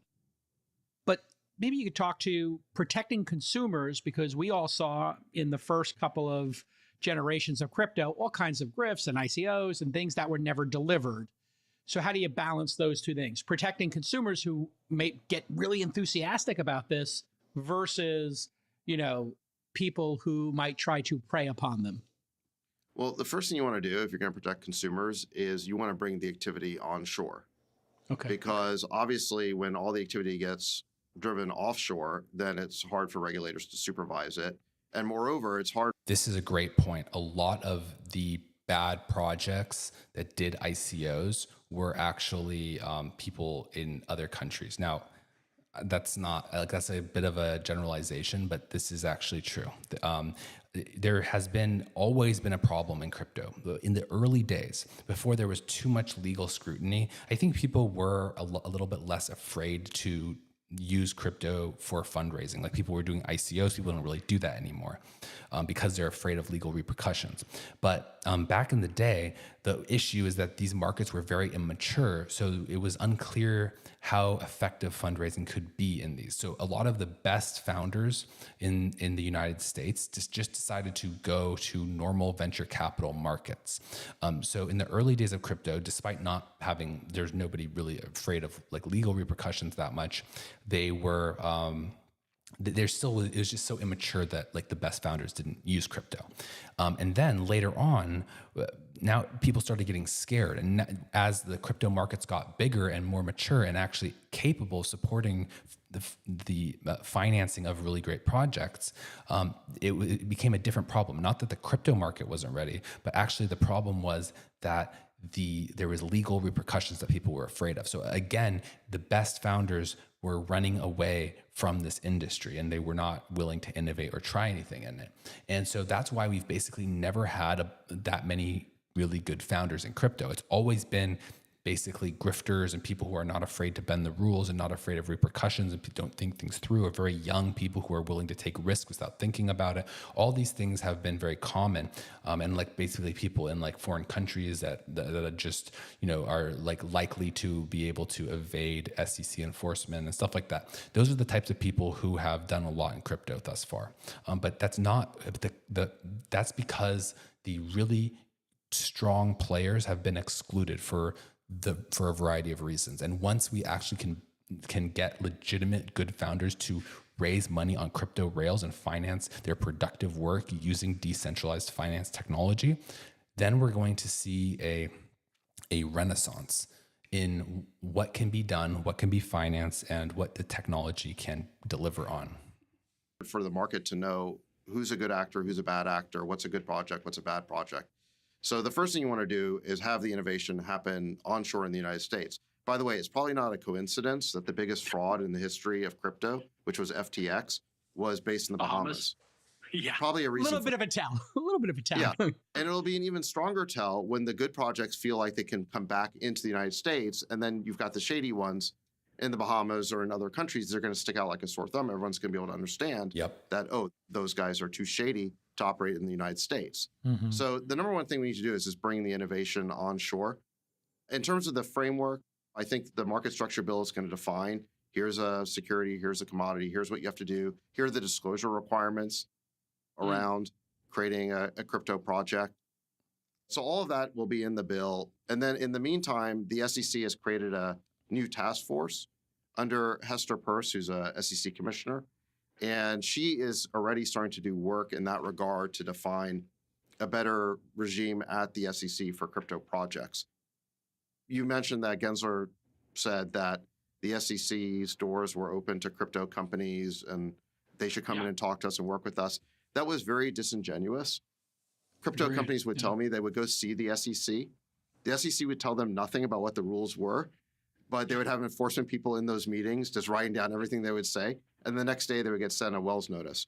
So the truth is the SEC was not cooperating. They were not providing any I clarity. just want to comment that this is so beyond inappropriate. I mean, being a prosecutor should not be a vehicle for basically enacting your political philosophy and ideology. Like, you should be dispassionately enforcing the law. And there is no law against cryptocurrency. There is no intention in the law to ban cryptocurrency, and there's no effort on the SEC to actually see where the country stands on this issue and to seek clarity and to ask for Congress to weigh in on how it should act. Instead, there were certain anti-crypto people that probably were anti-crypto for a variety of reasons, including for ideological ones. And I think that like a lot of like people don't like that it's a very free market oriented thing. It's like it's a tool for deploying capital, and people don't like capital holders. And so there's like this ideological bent by people like Elizabeth Warren, but of course you also can't ignore her corruption, being from Boston, where the epicenter of like Harvard and MIT and big consulting firms and private equity, like these all come, you don't understand is that like private equity is like just a funnel from Boston to the private equity industry.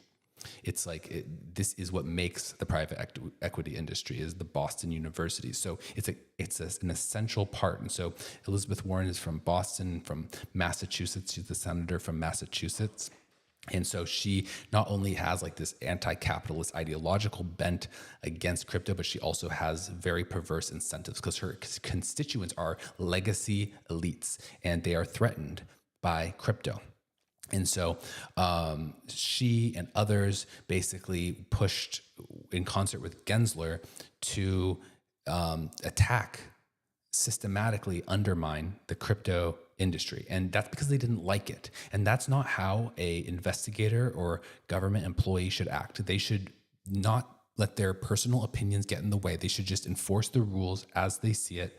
And it's really, I hate to say it, but they shouldn't be thinking so much about this. They should let Congress direct their attention to what is most important instead of making up their own legal theories and trying to enact a change through their execution. We've trusted them to fairly execute the laws of the land, and instead they tried to do it through their own ideological lens. They were just honeypotting founders basically to come in, and then they would immediately investigate them. I mean, it was really terrible. Look, we expect founders to play by the rules and abide by the law and be compliant. But when you won't tell them what the rules are and then you prosecute them, there's no fair way for them to comply. So the most important thing is to give them a framework. I think the SEC now is doing that. They're starting to do that already. And then legislatively, we're going to have a bill that does that, moving through Congress over the next few months. This is absolutely awesome. We're super encouraged that you're doing this, and we really appreciate you coming on the pod. Wish you could participate in the other 3 or 4 crazy discussions we're about to have, but we understand you've got to stay focused on the mission. Okay, that was it. So my take on David Sachs's approach is, I would say he hasn't said much yet. He hasn't revealed his cards. I guess there are some bills that have been proposed. I could dive into that. There's an executive order. I should maybe do a stream where I look over this executive order and give you my thoughts.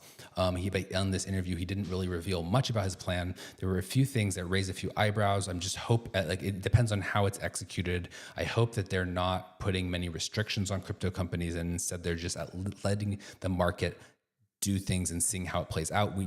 Founders need assurances that they're not going to be prosecuted, but we should just take a beat and just let things happen and just see what happens when we have high quality founders able to access these now mature crypto capital markets without fear of legal repercussion. Let's see what happens. And if it's bad, let's go and ban it. But I don't think it will be. I think it's going to drive innovation. And so one thing I wanted to talk about a little bit, and before we end this stream, is the what is going on now. And I've talked about this on other streams, but the way I see it is what we are witnessing right now is a form of succession, similar to the TV show Succession, where there's this guy, this patriarch who runs a business, and he has these children, and he wants to see which of his children can take over the business, and it turns out that they're all incompetent.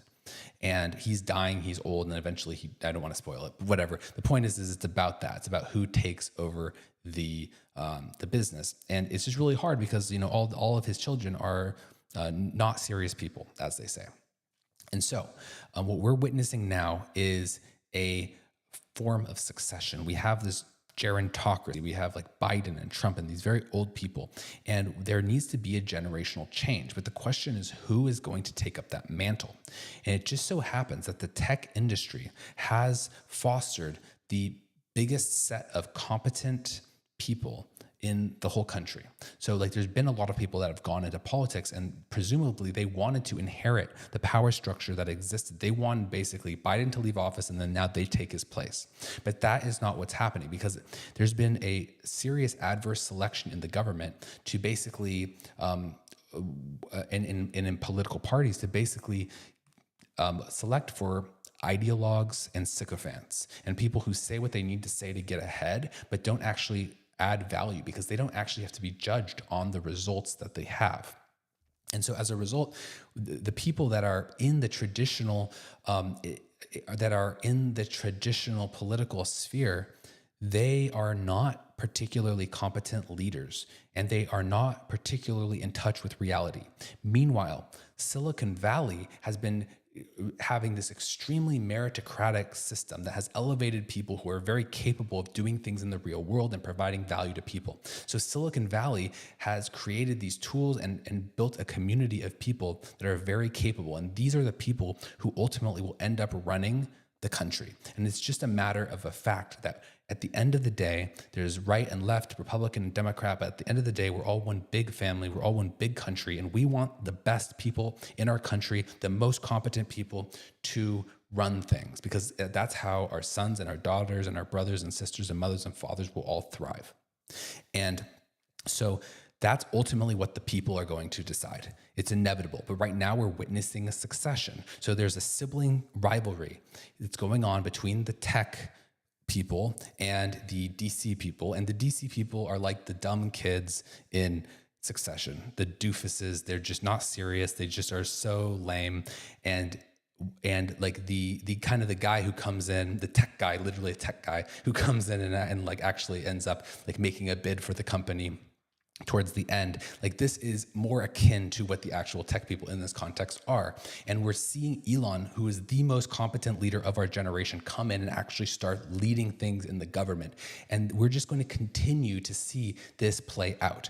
And so I wanted to, I wanted to give Balaji Srinivasan, a tech thought leader guy, some credit for kind of calling this a bit early. So I just wanted to play a little segment of a video that he has done that talks about how tech has disrupted or will disrupt, how tech will disrupt DC. So I'm just gonna, maybe I'll put it back a little bit and we'll just watch this, and then we'll be done with the stream for today. Rose out of nowhere, Silicon Valley. And by accident, we're putting a horse head in all of their beds. Right? We are becoming stronger than all of them combined. And to get a sense of this, Silicon Valley is reinventing every industry in these cities. That X up there is supposed to be a screenplay for, the paper of LA. And LA is going to iTunes, BitTorrent, Netflix, Spotify, YouTube. That was really the first on the hit list, starting in '99 with Napster. New York, right alongside, AdWords, Twitter, Blogger, Facebook, Kindle, Aereo. We're going after newspapers, we're going after Madison Avenue, we're going after book publishing, we're going after television. Aereo figured out how to put a solid state antenna in a server farm so they don't have to pay any TV fees for over there recording. Recently, Boston was next in the gun sites, Khan Academy, Coursera, Udacity, and most interestingly, DC. And by DC, I'm using it as a metonym for just government regulation in general, because it's not just DC, it includes local and state governments. Uber, Airbnb, Stripe, Square, and of course, the big one, Bitcoin, are all things that threaten DC's power. It is not necessarily clear that the US government can ban something that it wants to ban anymore. And so because of this, it's something I call the paper jam. The backlash is beginning, okay? More jobs predicted for machines, not people. Job automation is a future unemployment crisis looming. Imprisoned by innovation as, tech wealth explodes, Silicon Valley, poverty spikes. They are basically going to try to blame the economy on Silicon Valley. To say that it was the iPhone and Google that did it, not the bailouts, the bankruptcies, and the bombings. And this is something which we need to identify as false, and we need to actively repudiate. So we must respond via voice. The obvious counter-argument is that the value reduces prices.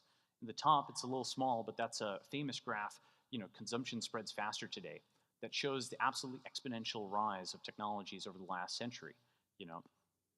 Anything that is initially just the province of the 1%, whether it be computers or cell phones, quickly becomes the province of the 5% and the 10%.